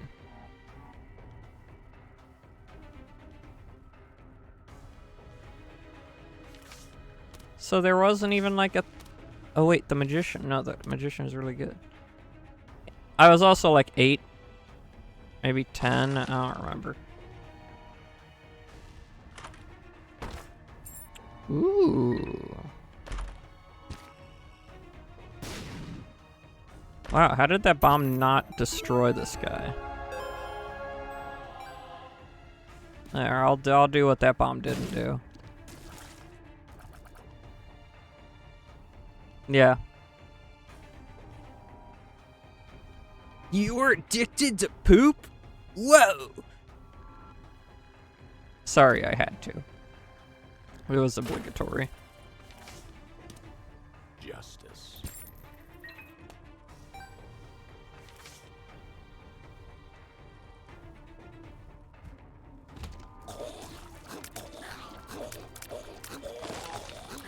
Yeah, I feel like kids probably do that a lot. Like, steal stuff on accident a lot.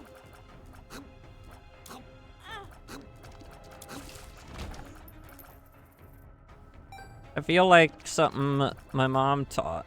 My mom always said to me when we went out shopping, she was like, "Now keep your hands out of your pockets when you're in a store."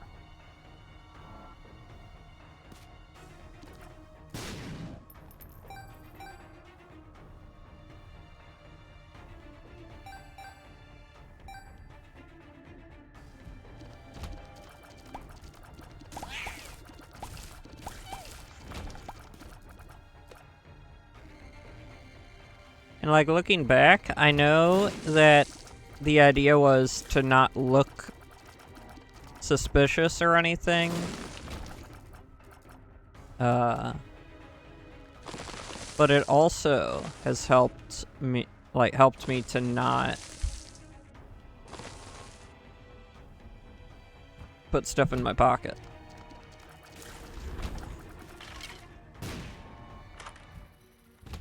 Which would likely holy smokes, likely then lead to me accidentally stealing things. Deals 40 damage. Ew. Reroll that. Lil Dumpy? This dude's name is Little Dumpy? Deflects an enemy or projectile right before Isaac would take damage from it. Chance to deflect projectiles. Need to be touched after deflating. Little Dumpy!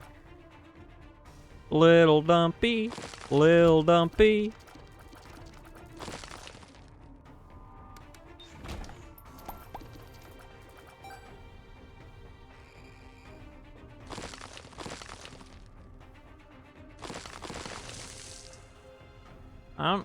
Oh, those had spikes in them. I was in jail. One of the most annoying things was them always telling me to keep my hands in my pockets. I was like, you gave me this outfit, why does it even have pockets? Yeah, dude. Why would they put pockets on prison jumpsuits? I mean, they already have to worry about people's natural prison pockets.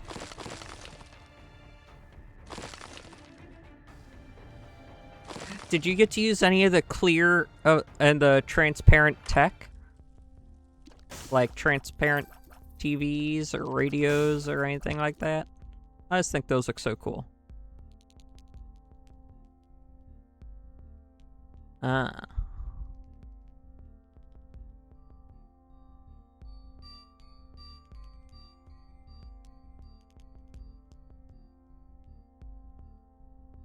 Huh.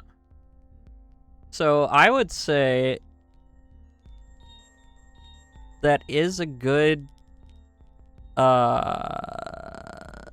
practice.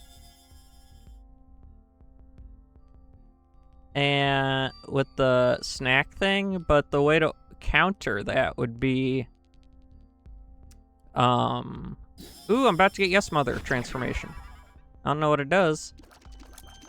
Oh, it gives me it gives you mom's knife. Look, now I have mom's knife behind me. The way to counter that would be to package your snacks in like a Ziploc or something. So like they're not in like a branded thing.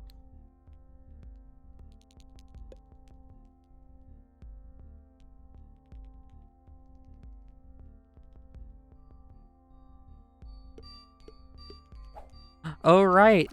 It replaces... Wait, it doesn't replace my tears. What was that talking about?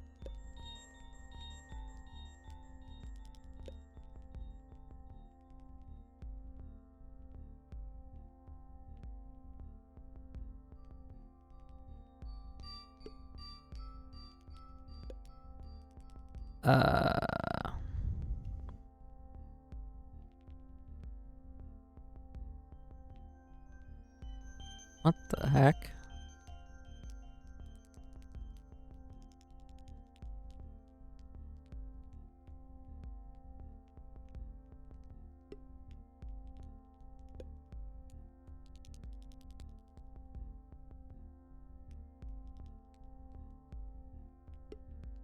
Walk into armor, grab an energy drink.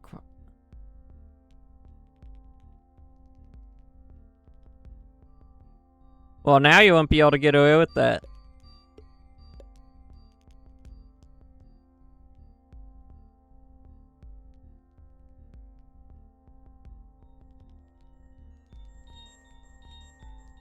Because it is... So now they have just the, like, most in-depth thing in the world.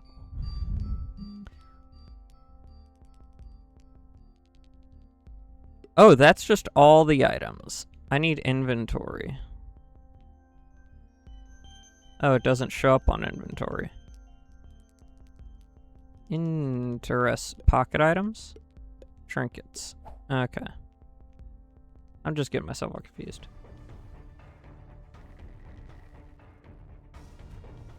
If you learned anything from all the Karen's shoplifting at Walmart that we see in, like, Marshy and Spitty streams and stuff.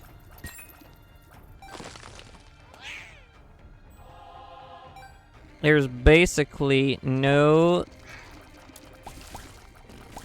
way to get away with that stuff at Walmart anymore. Also, by the way...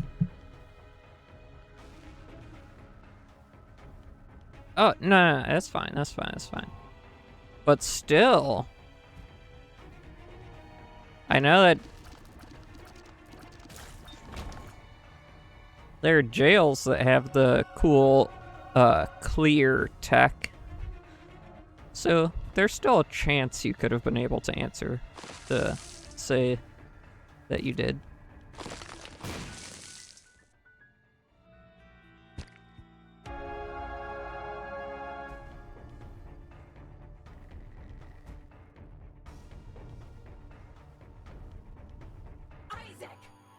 Oh, we're to Mom already. Awesome.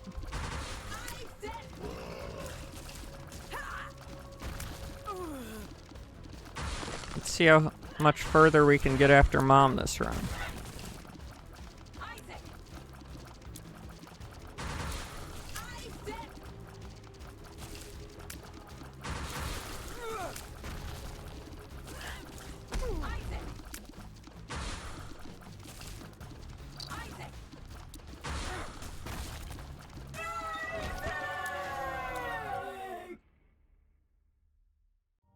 Well, yeah, but I mean, the idea of the clear, like, I've seen things where they had, like, the clear, like, I don't know.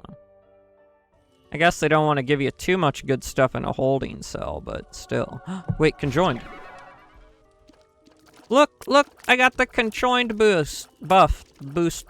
buster booster. And he's dead. Oh, we are cooking.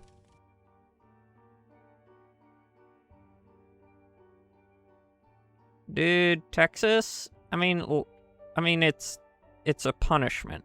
Everyone should be hard asses. I think Texas is the one that has, like, the most disgusting prison meal ever.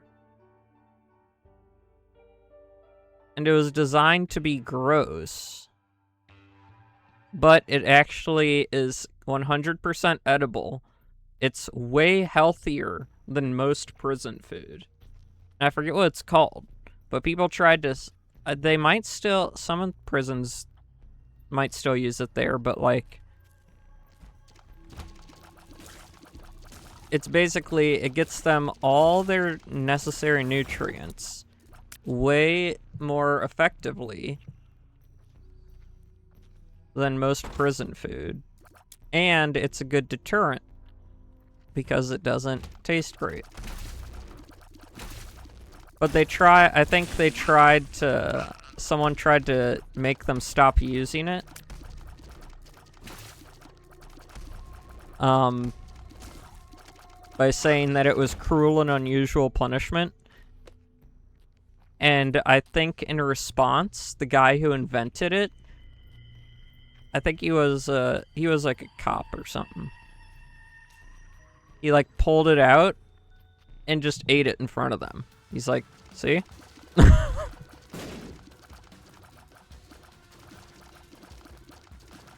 Oh, you heard of that?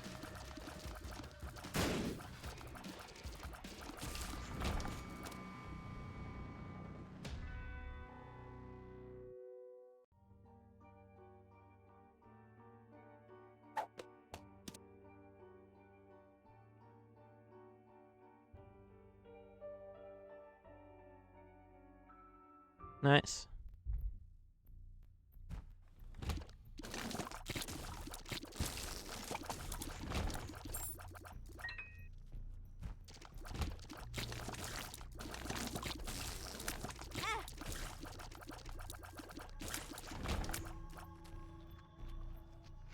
You know, speaking of prison and jail and stuff, does anyone else get kind of uncomfortable in Marshy's chat when we do like the true crime stuff and there is people who are like seem to be advocating to just kill anyone who does a single crime?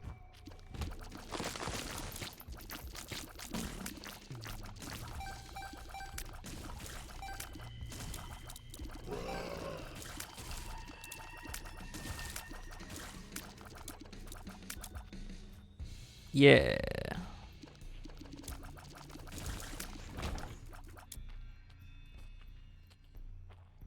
Like, I know not to engage with them, but it's like...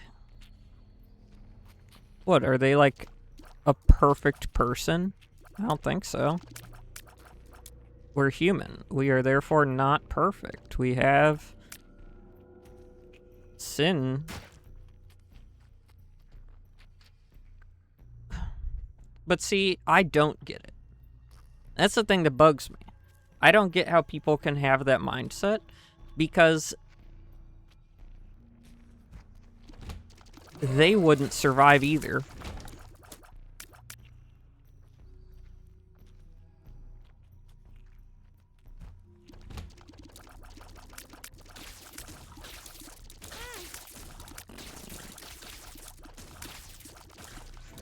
It just it like gets to me because it's like it doesn't make logical sense to have that type of mindset.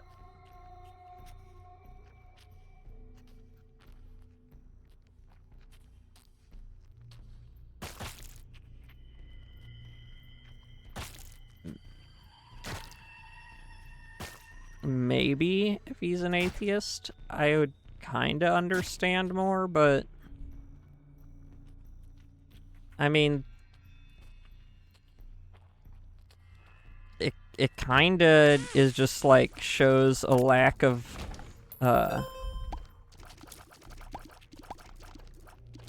valuing human life.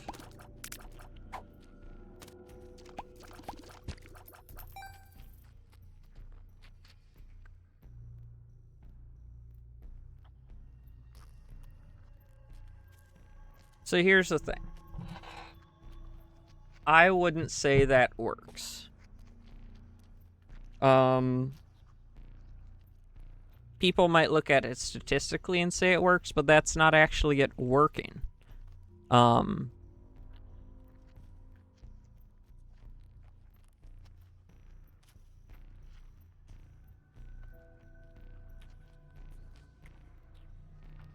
Because they haven't solved the problem. The problem is still there. As long as there are still people that they have to arrest and do stuff like that for, it means that their solution isn't working. There is some northern European country, I think, one of the Nordic countries, and their solution to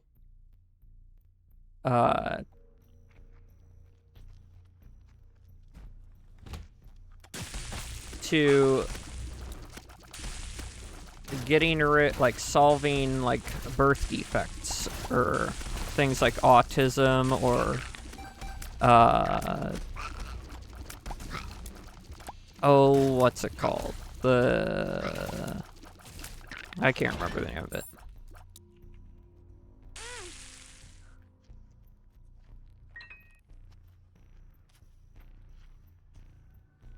There was Down syndrome. I think it was Down syndrome mainly. Now, they started gloating that they had the world's lowest instances of stuff like Down syndrome. And I forget what country it is. I know it was in Europe. I think Northern Europe. But do you know how they got that number? They did it by actively encouraging all the citizens. Well, I think they mandated that it might have been mandatory, it might have been just very high incentives to get in utero testing done to see if the baby was likely to have something like Down syndrome. And if the answer was yes, they then incentivized getting an abortion.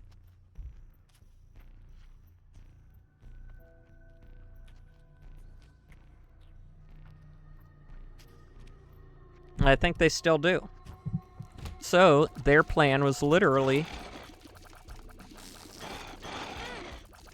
kill all children who might be born with Down syndrome.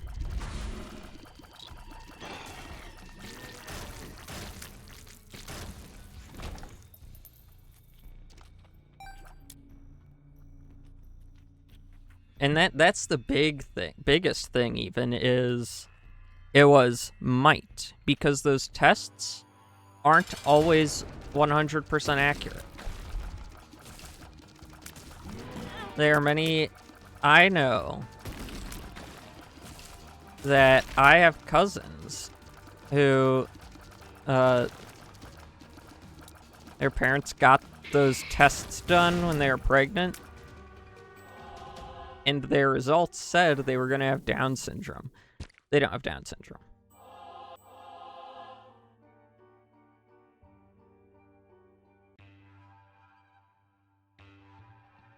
Yeah.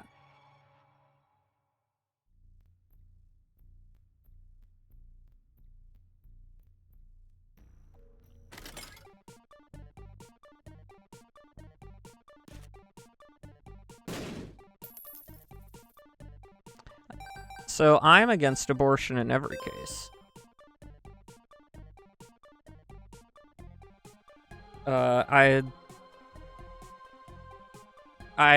mean, as Catholic, I've been against abortion my whole life. Very big pro-life advocate. I've been to the march. Went to the March for Life like 3 or 4 years in a row, in the early 2010s. One year was so cold in DC, it was insane. I didn't even have the type of clothing, like I didn't personally own the the clothing necessary to actually keep my body warm. It was so cold. It was so cold my nose was running, and then it was freezing on my face. I still did the whole march. They started handing out emergency scarves and stuff, and hats and stuff to try and keep everyone warm. But yeah, I'd do it again in a heartbeat. Also, the exception for pregnancy likely to kill the mother and child anyway, the Catholic Church does not deem that an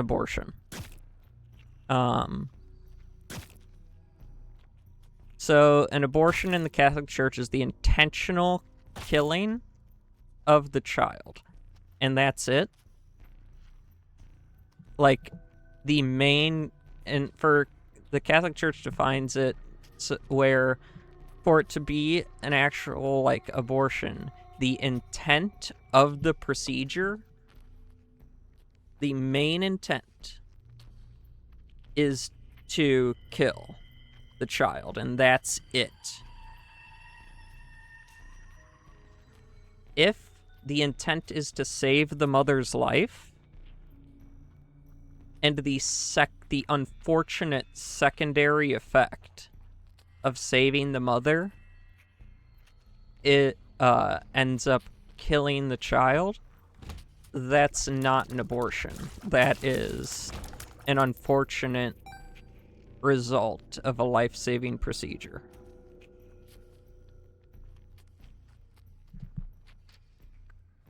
And if it's one of those, if the procedure is life-saving and going through with the procedure with the child still in utero will kill the child, it is preferred that, if possible, to remove the child if they are at the stage where on machinery they can survive outside the womb.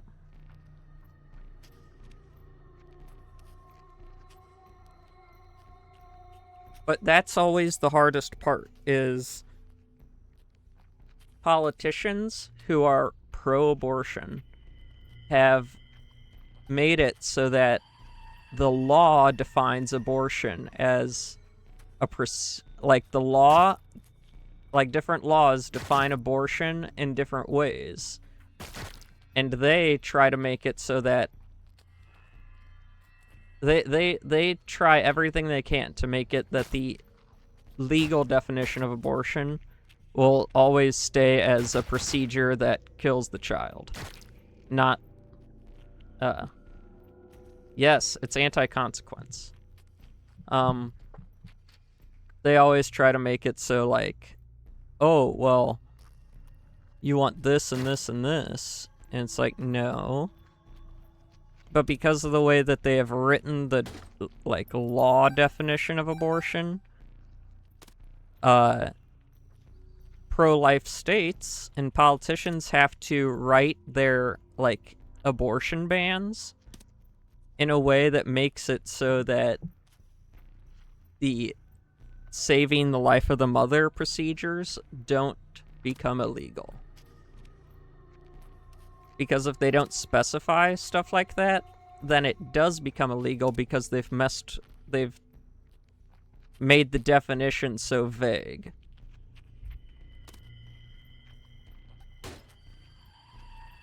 Ooh. Love Mr. Mega. He make the big bombs.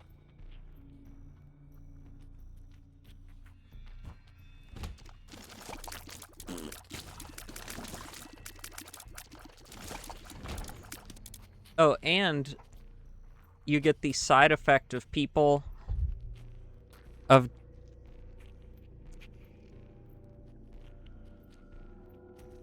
yeah, that is evil. That is evil. I don't want what? Dude, that is not a good card. I don't want an instant kill. I don't even have a resurrection item yet.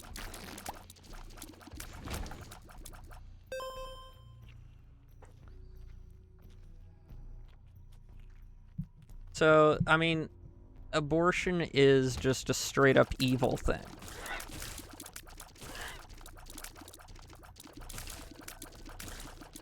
I think it might have been Mother Teresa that said a nation that kills its youth can't survive, like won't survive or something like that.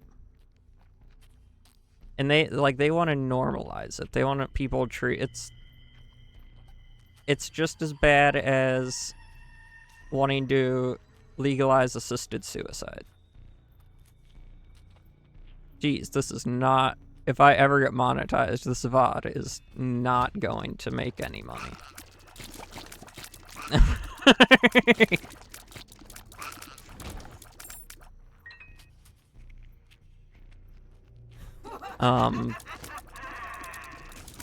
But it's so annoying. Because they want to treat us like... They want to treat people... They want to treat pro-life people like we're monsters.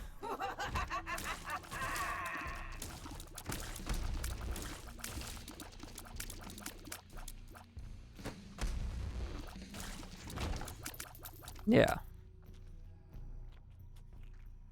It's like, we're not the ones literally advocating to make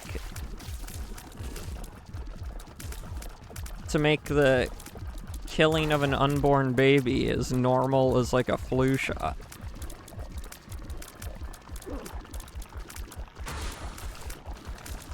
And even though Steven Crowder, I haven't paid attention to him in a while, I think some of his best work was I'm pro-life, change my mind. I think his Change My Mind series is pretty amazing.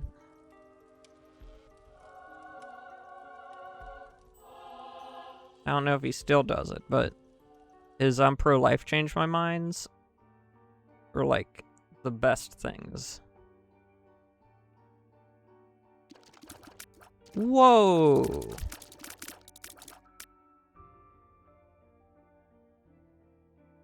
Oh. And in case you want to, so you know, Kamala and Biden, well, I don't know Kamala, but Biden says he's Catholic. I want to let you in on a little secret. It's not really a secret, just something that people outside the church probably don't know. So, there's a thing called excommunication. And that is when the church has decided that you've done actions so heinous and blasphemous that you get kicked out. And you have to... There's huge procedures you have to do to come back into the church.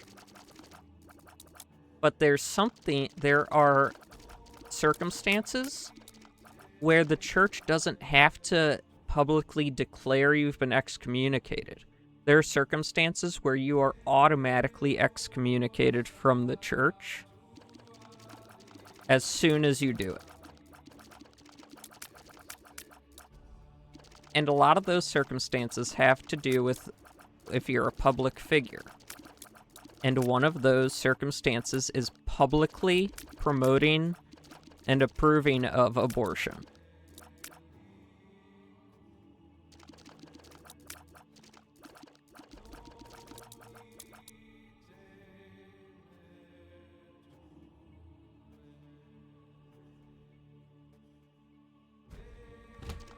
And in order to officially come back into the church, one of the steps, since you're a public figure, is you have to publicly denounce abortion. We have one thing there's one thing called the unforgivable sin that Jesus talked about, which is blaspheming the Holy Spirit.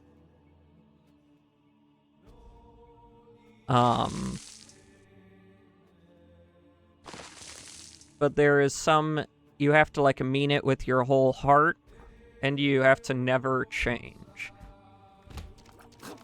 But the sins you might be referring to are the mortal sins. And mortal sins... So suicide. So there's a saint. I think it was Saint John Vianney. I can't remember, though. Who had a divine revelation.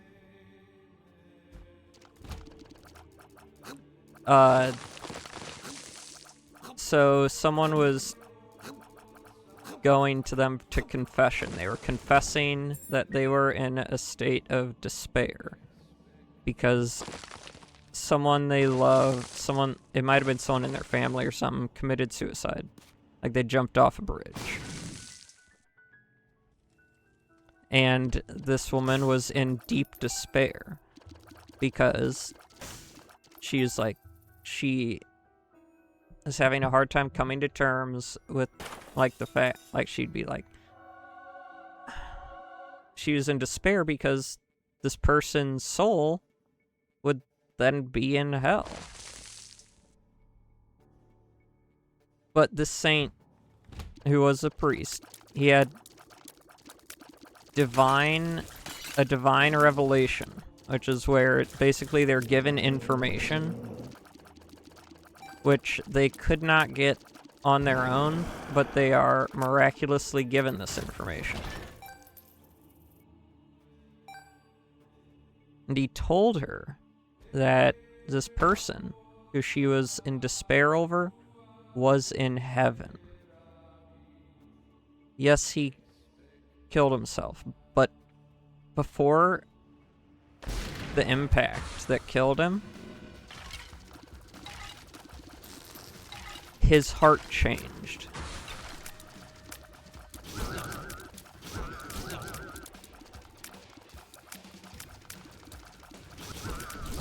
And he repented. He repented with his whole soul before he died. Now, there's no way any human would be able to know that a person did that, but we believe that this revelation was given to let people know that it is possible that a person who, kills themselves before death might actually have repented, and there is no way that anyone would know. And so we pray that a repentance did happen. I'm not sure about unforgivable sins.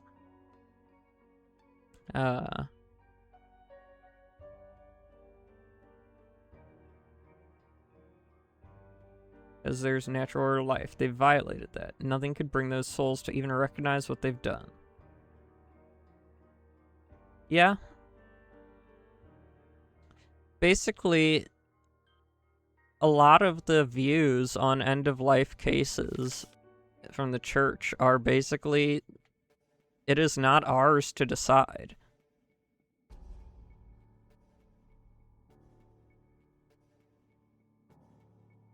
When our life ends.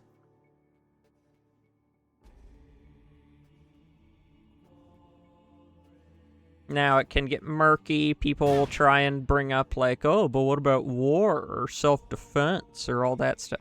All that stuff's different. Okay, thou shalt not kill. You should still confess if you killed someone in self-defense, but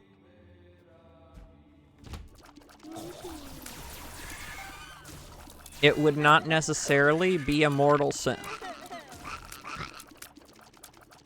Because a mortal sin has 3 requirements. So basically, the outline of a mortal sin is basically the 10 Commandments. You violate one of those, there's a good chance you've started to step into the realm.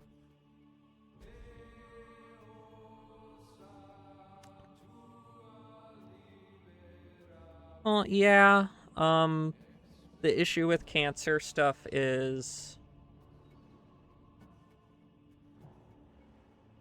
miracles happen every day. And while statistically unlikely,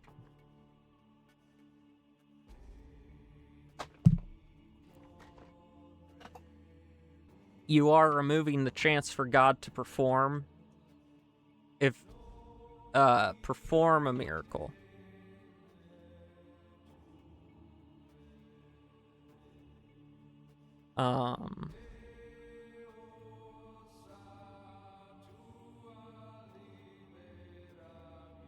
that's always a hard one to bring up because we know not the extent of God's mercy. It is one of the mysteries of the church, of the faith.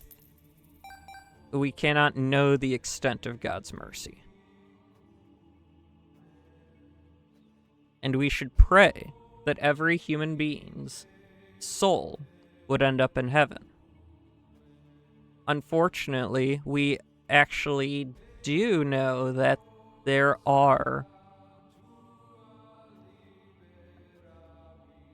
a large amount of souls in hell.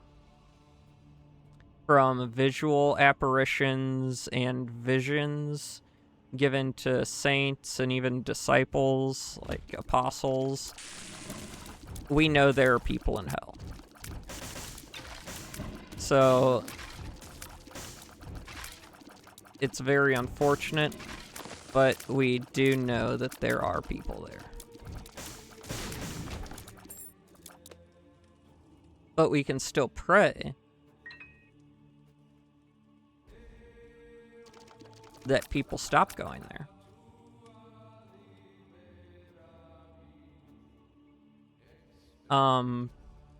The problem of evil is a really difficult problem to tackle.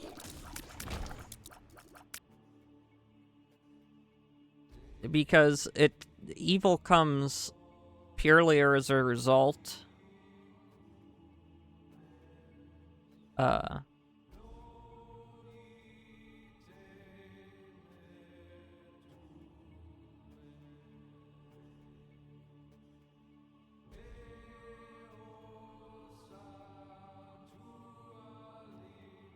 yeah. And like I said, we don't know what happens in those final seconds of someone's life.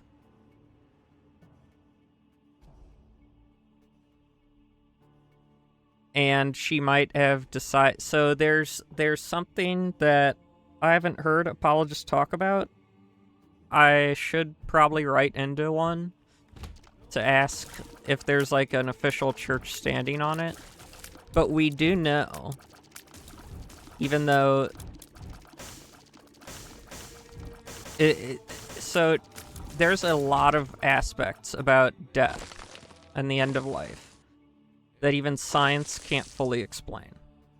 And it happens a lot. There are near-death experiences, out-of-body experiences, stuff like that. But then there's also the fact that it seems that people can, in some cases, seemingly choose to delay death until they can speak to someone or see someone one last time. Like, there are countless stories of people just continuing to cling to life until a loved one who lives out of town was able to, like, drive to visit, and then they die. Like, as soon as the visit ends, they pass away.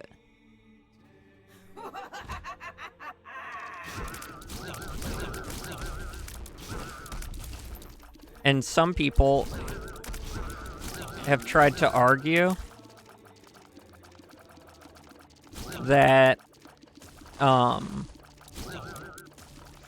tried to use that argument to say that assisted suicide should be allowed, because clearly people already have some control over the end of their life if people are able to, like,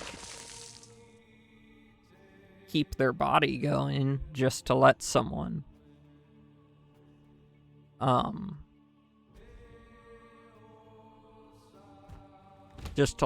see them one last time.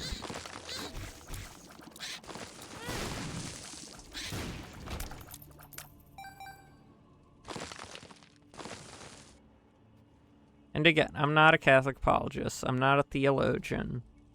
So I don't have all the proper, full answers for all this stuff. I'm just saying what I've learned throughout the years. And I would caution against the use of "I can't imagine a loving God." Allowing someone, or like allowing one thing or another. Yes, in the case of your aunt, she sounds like someone who I would think would probably...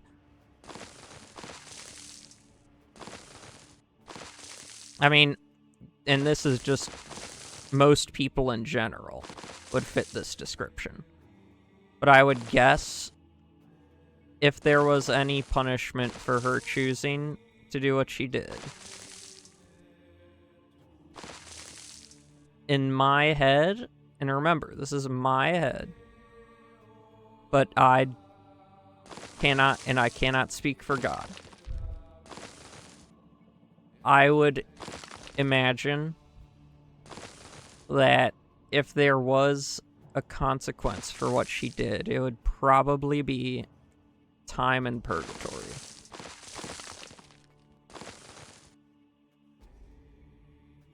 And keep in mind, a vast majority of the human race that goes to heaven are gonna end up in purgatory first. Because purgatory is the cleansing fire. That's how it's described. It is the cleansing fire to cleanse our soul of any remaining taint of sin.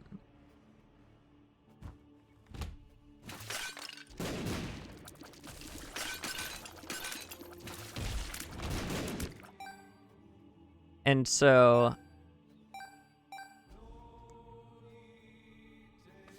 purgatory isn't like,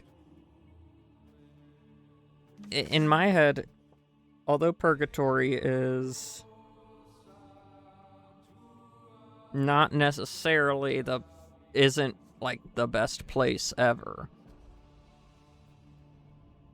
I think, well, obviously I pray for people, for all holy souls in purgatory, but I think it's important, at least for me, to remember that purgatory, and this would probably help people, probably allows souls in purgatory to withstand the pain of the cleansing fire.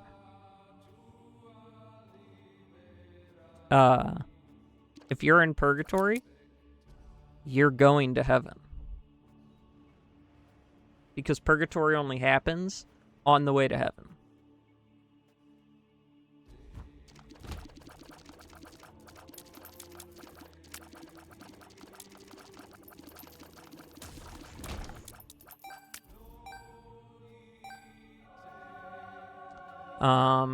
I think there are only a few...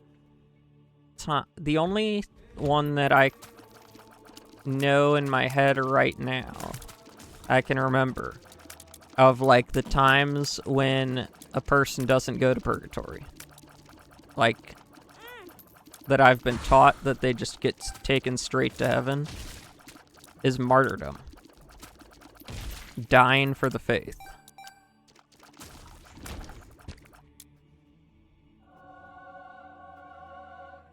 Which is why if someone is a martyr, the church basically, after investigating the circumstances of their martyrdom, obviously.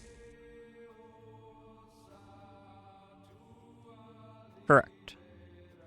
You go to a small church, you'll find a whole wing of the church named after. Yeah. There was a person in my community who basically devoted her entire life to helping Haiti, helping children in Haiti. She adopted multiple Haitian children. She ran like a massive missionary system in Haiti. Like she like devoted her life to Haitian children. She was a pillar of the community. So many people attended her funeral.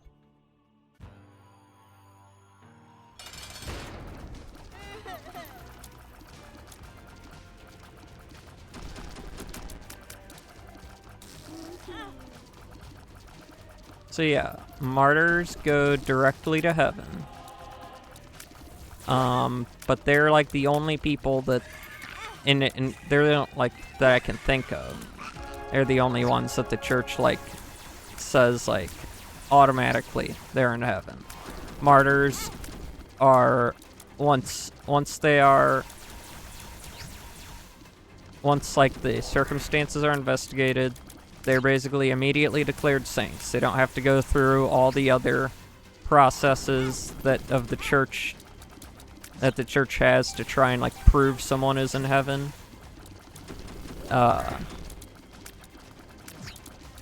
Because Jesus basically said in just many words, like, if you die with me, you will be with me in the kingdom of heaven. Essentially.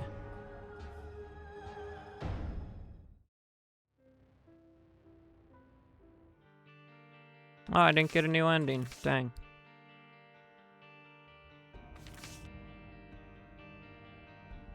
Wait, there are new characters? Jacob? Bethany? Huh. Let's go with Samson. He's pretty awesome.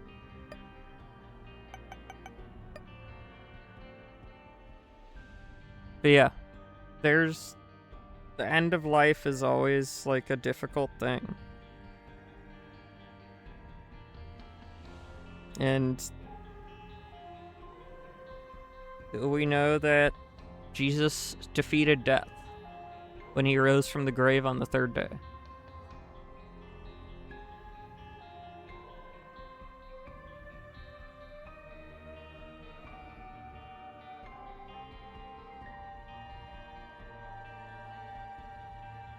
Yeah.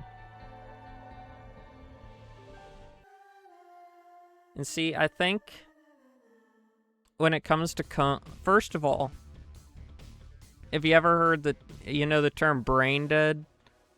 That's kind of a lie. People come out of brain death a lot. But they have used that term to try and make people feel better about removing life support from coma patients.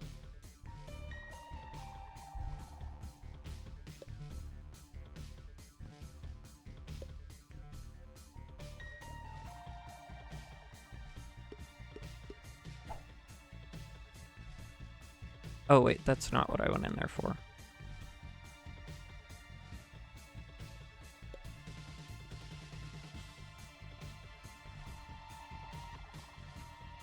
Oh, right, that's why Samson's good. You get a lot of hearts.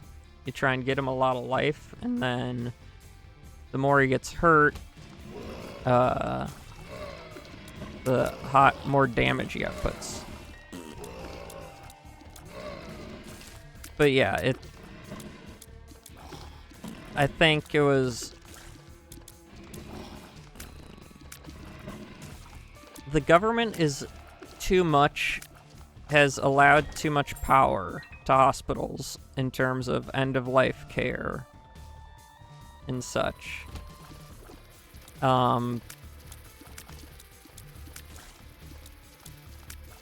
Because hospitals,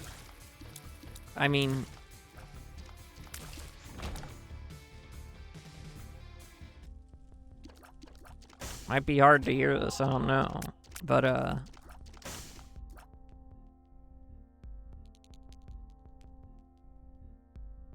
Right.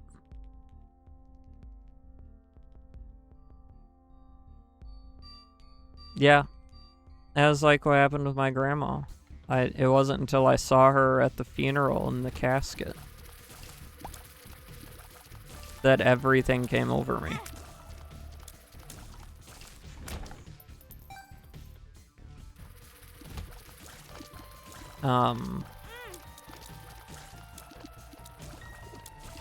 But there's something that has always stuck with me since I first heard it on a Catholic radio show. Oh, well, when it comes to like stuff in coma, I think hospitals are given too much power to say stuff like, well, if no one's like coming to do anything about, like if a homeless person's in a coma and like family never shows up or anything, there is a point at which they're legally allowed to just pull the plug.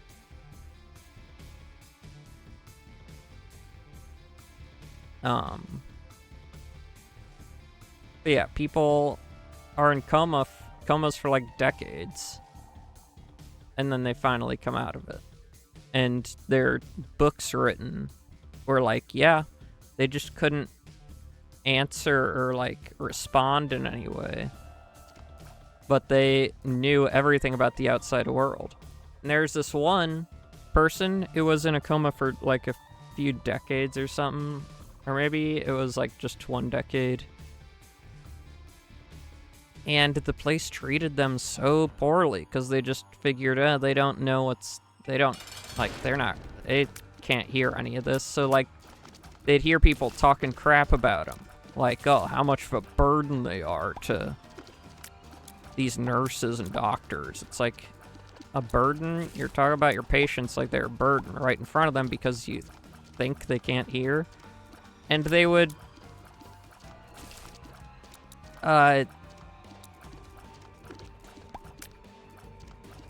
I guess they didn't have like a TV thing or something. Like the only TV they had was like a VCR and something. And because they didn't want to have any of the media that most people asked for. They didn't want to have it being used on someone in a coma. They had this Barney VHS that they would just play. Just continuously on a repeat. So imagine being like a grown adult who can't communicate to the outside world. The people caring for you talk about how much they hate caring for you all the time. And the only entertainment you have is the same Barney VHS for like a decade.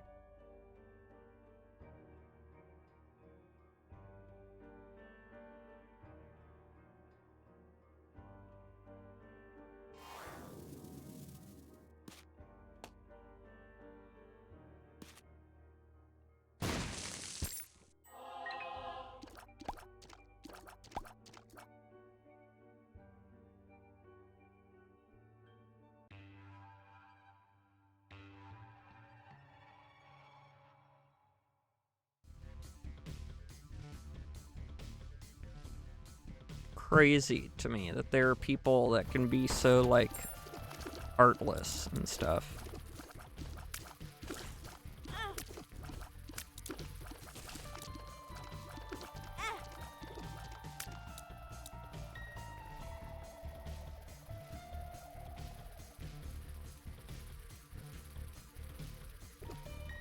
So the soul is an interesting concept.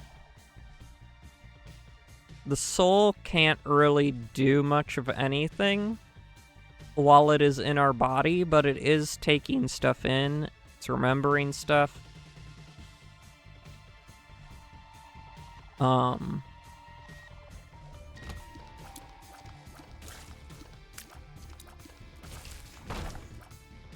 But the brain is the one that runs our body. like our soul is like our life force, but the brain runs all the physical.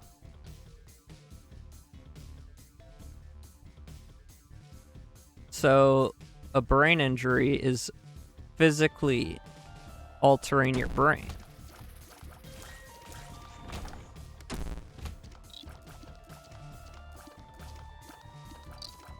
But the soul is like the energy that keeps running through your body.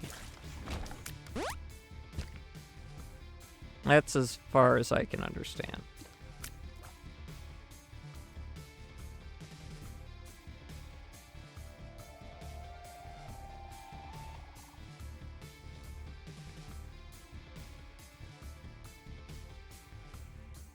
Correct. Yeah, that's a pretty good way to look at it. But the important thing is to always remember that if a person is still alive, it means their soul hasn't left their body. And it is not up to us to force their soul out of their body.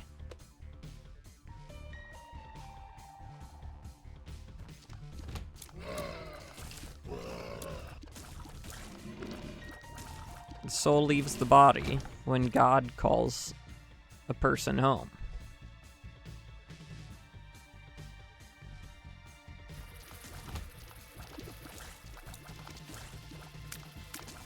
Now, I don't know the whole story, but again, it comes down to value of human life. There's a person named Terry Schiavo, and I forget how long they were in a coma, but they were in a coma for a very long time. Unfortunately, it ended with the plug getting pulled. I say unfortunately because, like, I believe it was the person who had that Terry, that she had given the power of attorney to, knew that she wouldn't want to be taken off life support.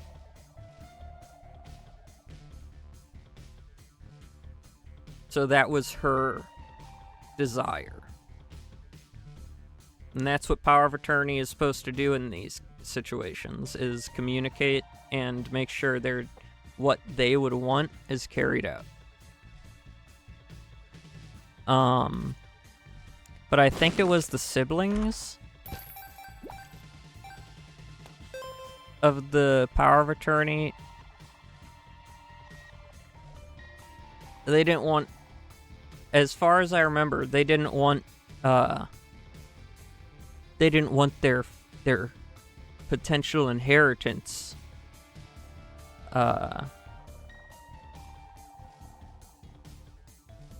Enoch. I think I've heard that name, but I don't believe that it is part of it. I mean, the Catholic Church does. I'll go back to Schiavo. I'll go back to Enoch in a minute. I believe they were basically, the other siblings were like, "Oh, but it's draining all the money she was gonna leave us." So they took them to court, not saying it directly, but basically they were in court because they'd rather have the money than the chance of their mom coming back. And they won. Her plug was pulled even though it went against what her intentions would be. And I think it's a perfect example of why that type of thing shouldn't be allowed to happen. You shouldn't be allowed to sue the power of attorney. The court shouldn't be allowed to decide if someone's plug is pulled.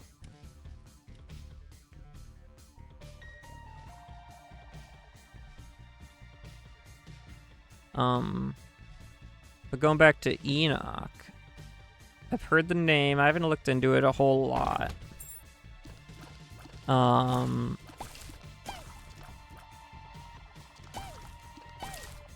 But I believe the Catholic Church states that there's only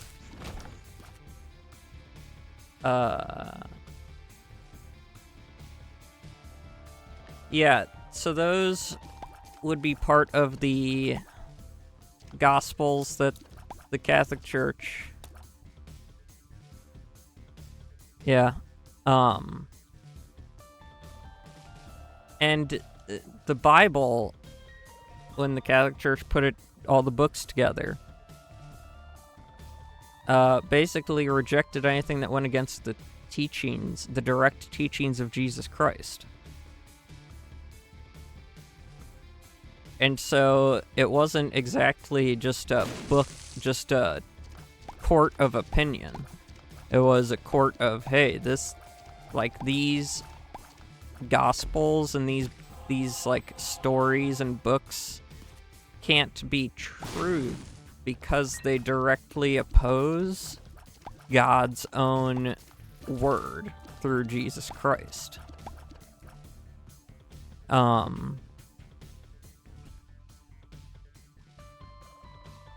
But I would say the church teaches there are two people that were taken to heaven directly. Well, no, just one person, because Jesus did die. So there was one person the church teaches that was ascended to heaven. They didn't die, and that was Mary, Mother of God, because of the story of Revelation. The Revelation, John, I think that was John who has the revelation that Revelations is. Part of the Revelation talks about a woman clothed in the sun with the moon at her feet and the halo of, I forget what. Basically, it's describing what it names as like would say this woman is like the queen of heaven and earth. But then it also describes, there are enough descriptions from this revelation to interpret and know that it is describing Mary.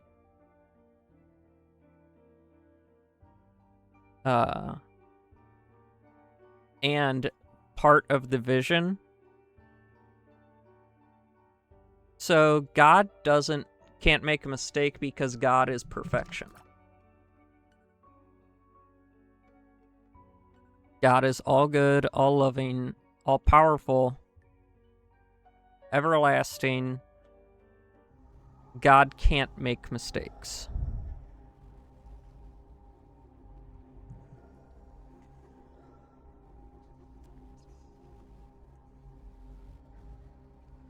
But the reason we can make mistakes is because we have free will, which he gave us because that is the only way for us to truly love, is if we have the free will to choose to love.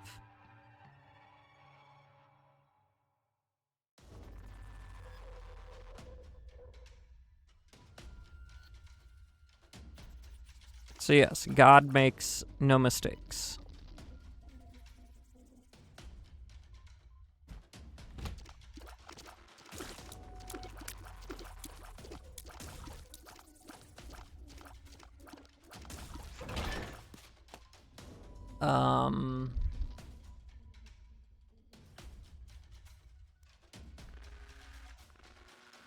Yeah, there's so much in the Bible, and there's this version of the Bible.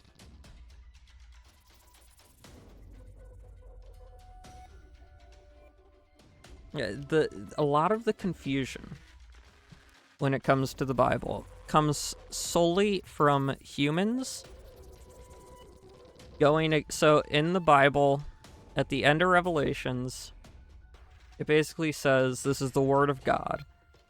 This is the totality of God's Word in the Bible. You cannot add or remove anything to this,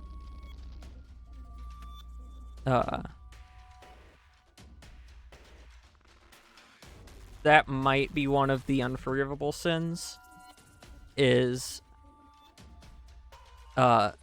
modifying the Bible.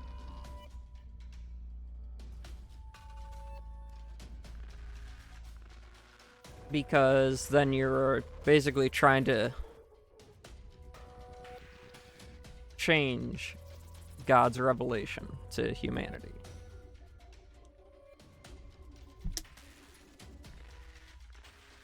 Which is why I would say the only worthwhile translations of the Bible to pay attention to are word-for-word translations. So, like, sure, maybe some of the words are changed around to fit our grammatical structure. See, dads I sometimes have. What if that's why God hasn't directly intervened? I mean, before God, the plagues, the miracles, they knew. They'd seen him.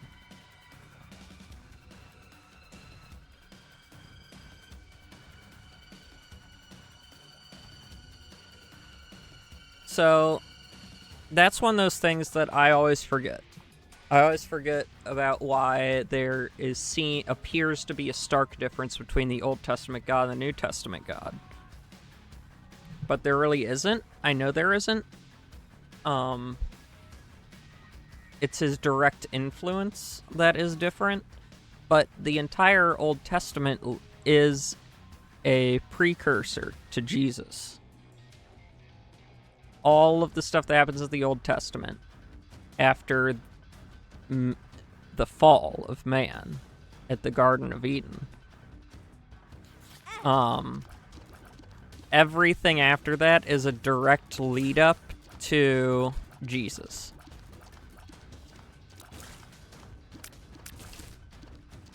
That's like the best I can remember right now. But basically,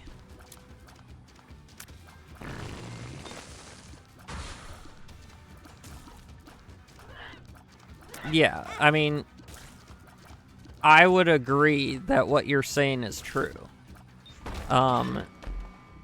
We haven't had immediate, obvious intervention from God where he is like talking in like the burning bush or the pillar of fire that led the Jews through the desert after escaping Egypt. Because, I mean, think about it. God spent hundreds of years trying to keep the Jews on track. Like, come on, guys.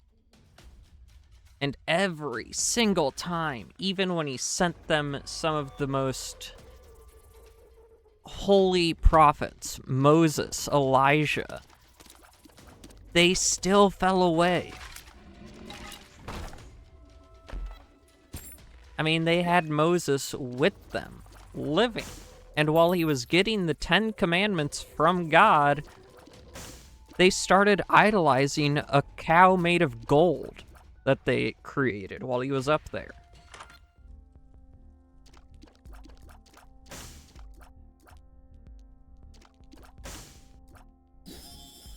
So I wouldn't be surprised if that is how it worked out. Like, listen, I will send them my son, who, by the way, is also God. They are one person. Or, no, they are... It's the Trinity. It's the central mystery of our faith. So I'm not going to sit here and try to explain it. Because technically saying a third of the Trinity... That's why it's a mystery. So there is a great saying. I don't know who it came from because I've heard multiple priests say it. And apparently it's a phrase that's been taught in seminaries for a long time. If you talk about the if you do a teaching on the Trinity that's longer than like 5 minutes, you're probably going to be speaking heresy. Because the Trinity is one of the great it is like the central aspect of our faith, is our understanding of God. And the fact that we can't really understand it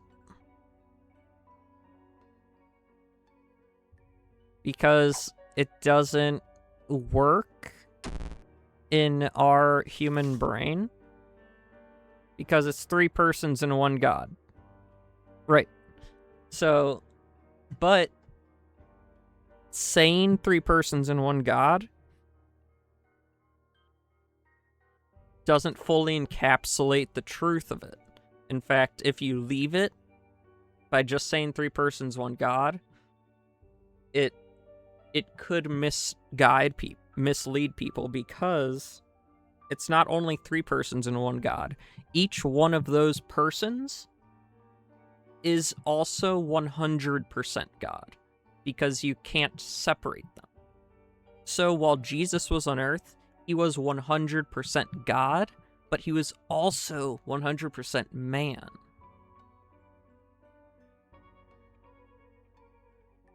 And see, it's always hard for me to think about, because my brain wants to make a logical sense of it, but we can't comprehend it.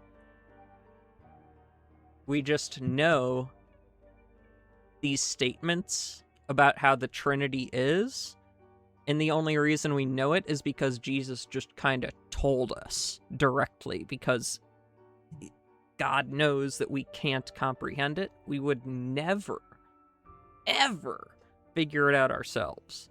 So he just had to straight up come out and say it. Like, hey, this is the deal. And I know it doesn't make sense to you, but you just have to trust.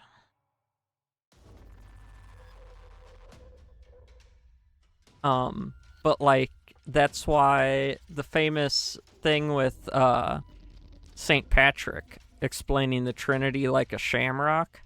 One, I don't even know if that was an actual thing he did. But the shamrock is actually not like if he did it, I would understand why he would explain it that way. But it's technically heresy, because the way it would be explained would be the whole plant is God and each leaf is one of the persons. But that's not true, because God isn't divided into like fractional thirds. So it just blows, like, obviously blows my mind. Can't comprehend it.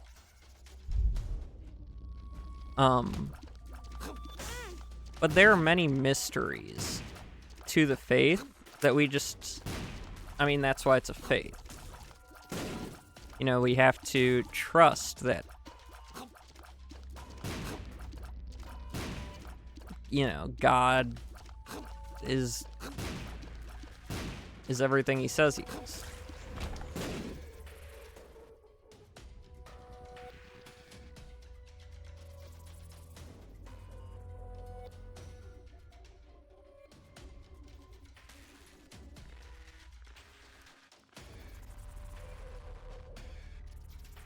So here's the thing.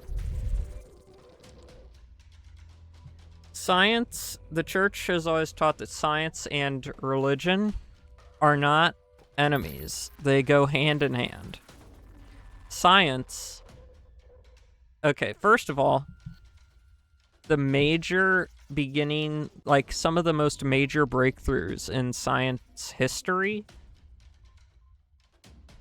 were from Catholics.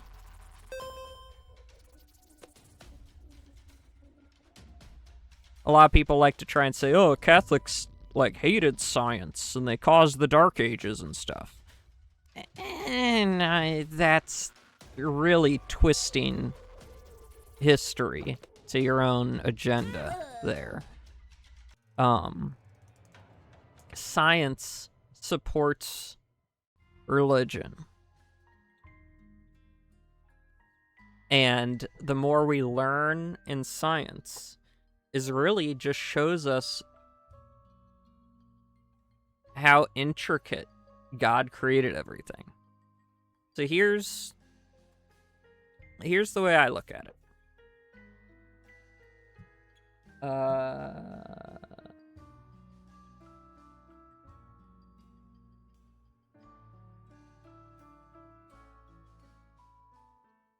The way I look at it is, when it comes to evolution, I believe evolution happened.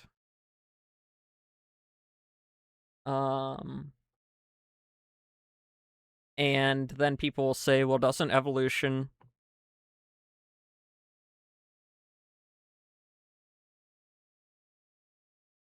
Right. The church eventually issues an apology.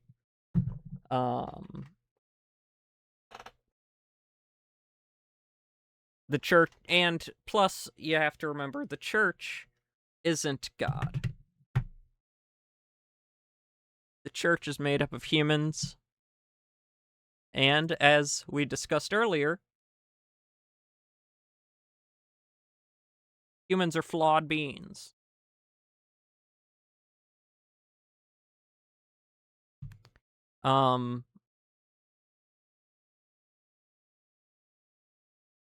So, obviously, we're not going to get everything right immediately. Also,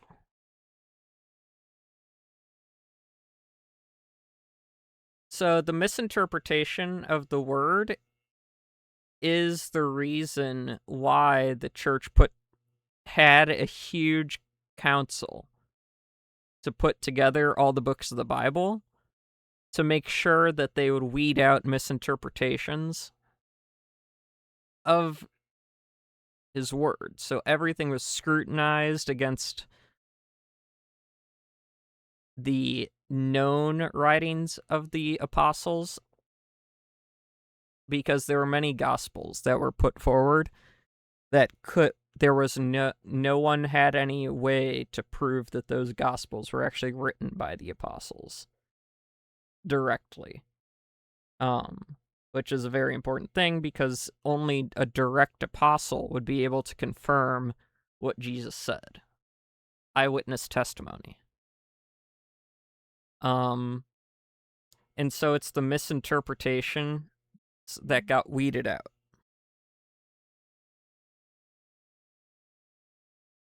But the issue is that basically, as soon as there was the Protestant Reformation,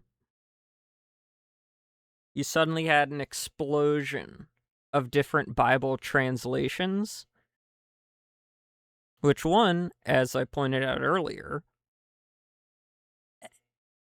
those translations can't necessarily be trusted because they go against the final lines of Revelation, talking about the unforgivable nature of changing the word of God. And first of all, Anglicanism. I think it's kind of wild people follow that when it was literally a king was adding and removing stuff from the Bible to support his own agenda.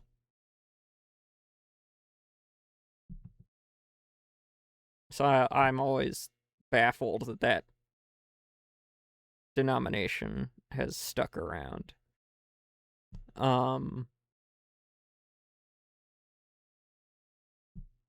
Oh, I was talking earlier. The misinterpretation comes from something like the NLV Bible, the New Living Translation. I believe that is not approved by the Catholic Church, because they didn't do a word-for-word translation, which is one of the requirements, I believe, for an approved Catholic Bible. It needs to be a word-for-word translation. The New Living Version, they describe it as a thought-for-thought translation, which means they interpret it for you to bring it into modern English. So basically, the NLV is like those Shakespeare translations that quote-unquote translate it from Shakespeare English to modern English, where it has the original writing on one page and the quote-unquote modern English on the other. That's what they did, but to the entire Bible. And that's really dangerous, because that means that you're not actually getting exactly what was said from Jesus or said from Moses or anything. You're just getting an interpretive view of that stuff, which is really bad when it comes to the fact that, like, the Bible isn't just a religious book, it's also a history book. Historians look to the Bible for stuff all the time.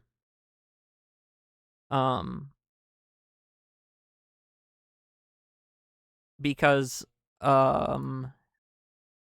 there are just things in the Bible that are just historical accounts that have nothing to do with, like, overall belief in religion and theology. And so it's a historical book that has accurate historic accounts used by historians. But the historians are not going to use a thought-for-thought translation. And you're not keeping me. I love talking about this stuff, as I've said before. But I should, for my own sake, get a move on. But yeah, it's the entire... There are so many aspects to the Bible that I think if people realized, just like looking at the Bible, not like a new translation, not any of the new translations that came out because of the Protestant Reformation, if they just like read through the main base Bible, I think a lot of things could be resolved that causes infighting in Christianity. But I think that also comes down to the laziness in humans. People don't want to read. They just want someone to tell them what it says. And I'm glad I've helped you understand some things. I mean, that's what I'm here for. I want to help people understand to the best that I can, because I am obviously, like I said, not a theologian, not a Catholic apologist. I'm just a Catholic who has spent quite a long time listening and learning from theologian and apologists. And I've always felt pulled towards helping people understand the Catholic view of stuff, because, you know, I think there are a lot of things people misunderstand, and a lot of things people don't think about also, that might lead them towards a better understanding of God in their life. Yeah. One of the hardest things, I'll just mention this before I read out to Chombles. One of the hardest things is because I have depression, and I've suffered through depression for a large part of my life. It's those times when it feels like God isn't there is some of the hardest times for me. Because even though my mind works mostly in very analytical ways, very like matter-of-fact things, there are times when my emotional state overcomes those moments, like that brain activity. But then I have to remember, even though there are a lot of times I don't necessarily feel God, I know logically that he's there, because you can't get rid of God. And God doesn't ignore. God doesn't leave people. He doesn't walk away from anyone. And he's always there.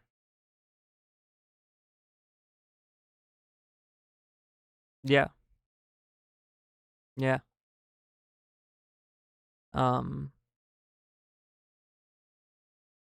Now, do I wish I could have some sort of subtle sign that he was still with me? Yes, of course. But I think I don't get those signs because I don't need them. Because my brain will always continue to remind me that it isn't logical to think that God is gone. And so I think the reason I don't necessarily get those little nudges or signs is because he knows I don't need them.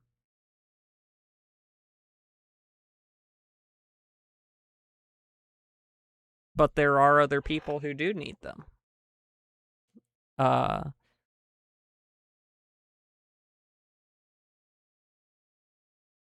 I think I'm blessed that there are aspects of the way my mind works that just, even though I don't understand it, it won't let those things go. Yeah, little things that aren't impossible but still make me think. It was a wink, nod from something you can't comprehend. Right. I think everyone has those. I have had those before. I'm just saying there are most times in my life where I don't have those signs, even though I'm deep in depression. But always looking back, I realize it's likely because I didn't need those signs.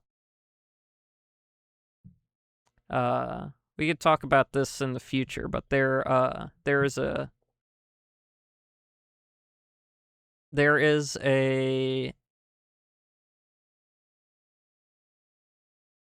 thing that can happen, and it's happened in many saints' lives. It happened to Saint Teresa of Calcutta, Mother Teresa, called the Dark Night of the Soul.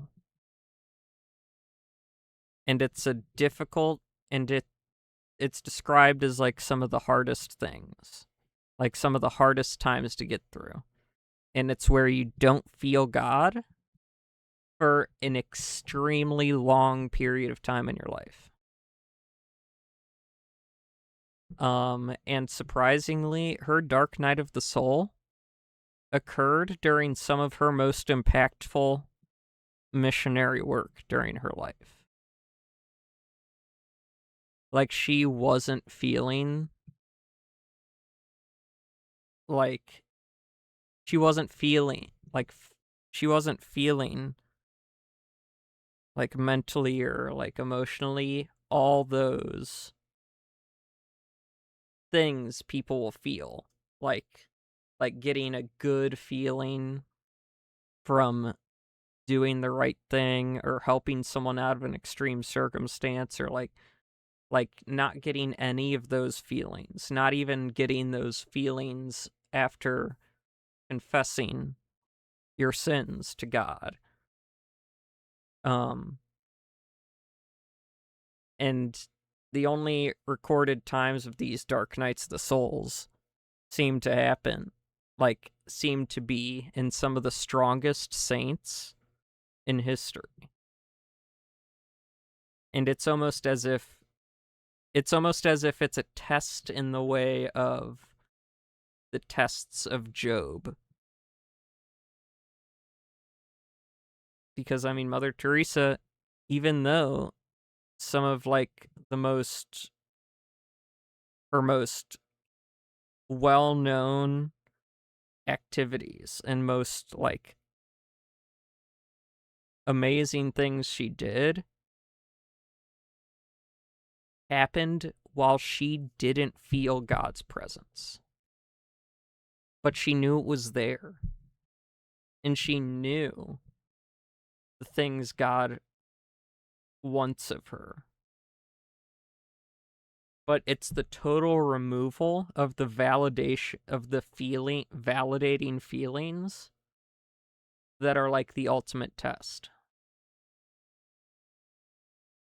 And I do believe she wrote that I believe she did not die during her dark night of the soul. I believe near the end of her life, she felt God's presence again.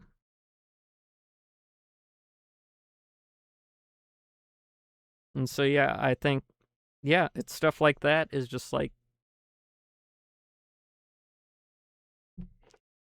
it's so beyond what I think I'd be able to handle. But if I was put to that test, I would pray that I have the strength to stay with it. So yeah, I love having these discussions. I love it so much. If you couldn't tell, I become quite the yapper when I start getting focused on a topic that I am passionate about.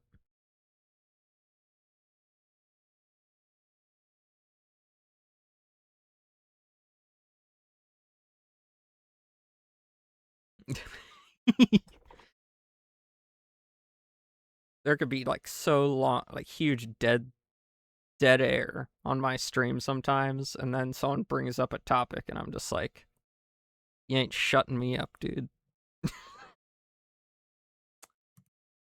Yeah. And maybe one day, I'm not saying it's a necessity, but hey, maybe you'll check out the Catholic Church.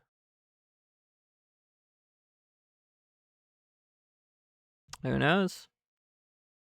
With God, all things are possible.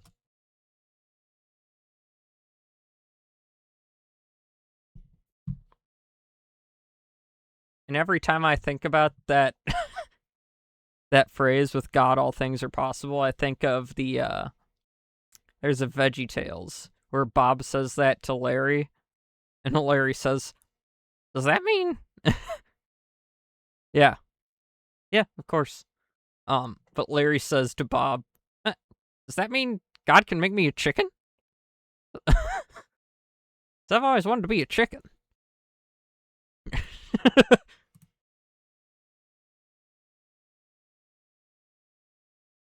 Like, man, that is such a vibe, Larry.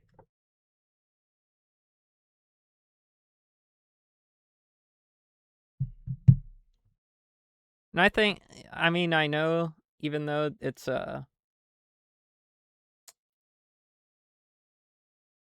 even though Phil Vischer isn't Catholic, I think he's a good Christian who is still learning a lot, obviously. I think we're all on the journey.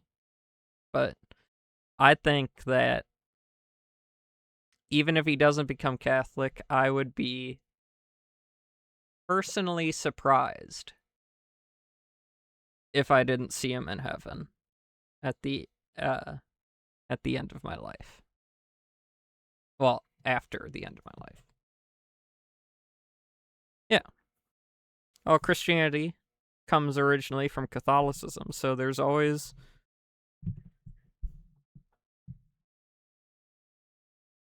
which comes from Jesus. But yeah. So,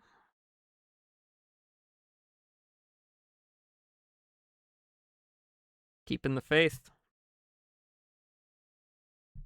We're gonna go into raid Shambles.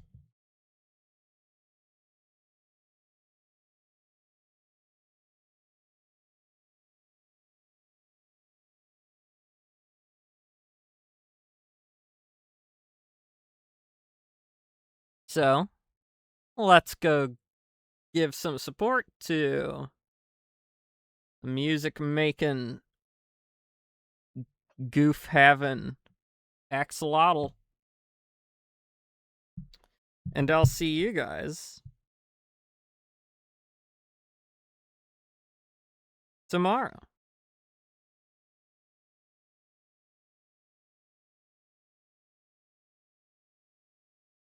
Until then, take care of yourself. Because God made you, and you're the only you there is. And that's incredibly important. So long.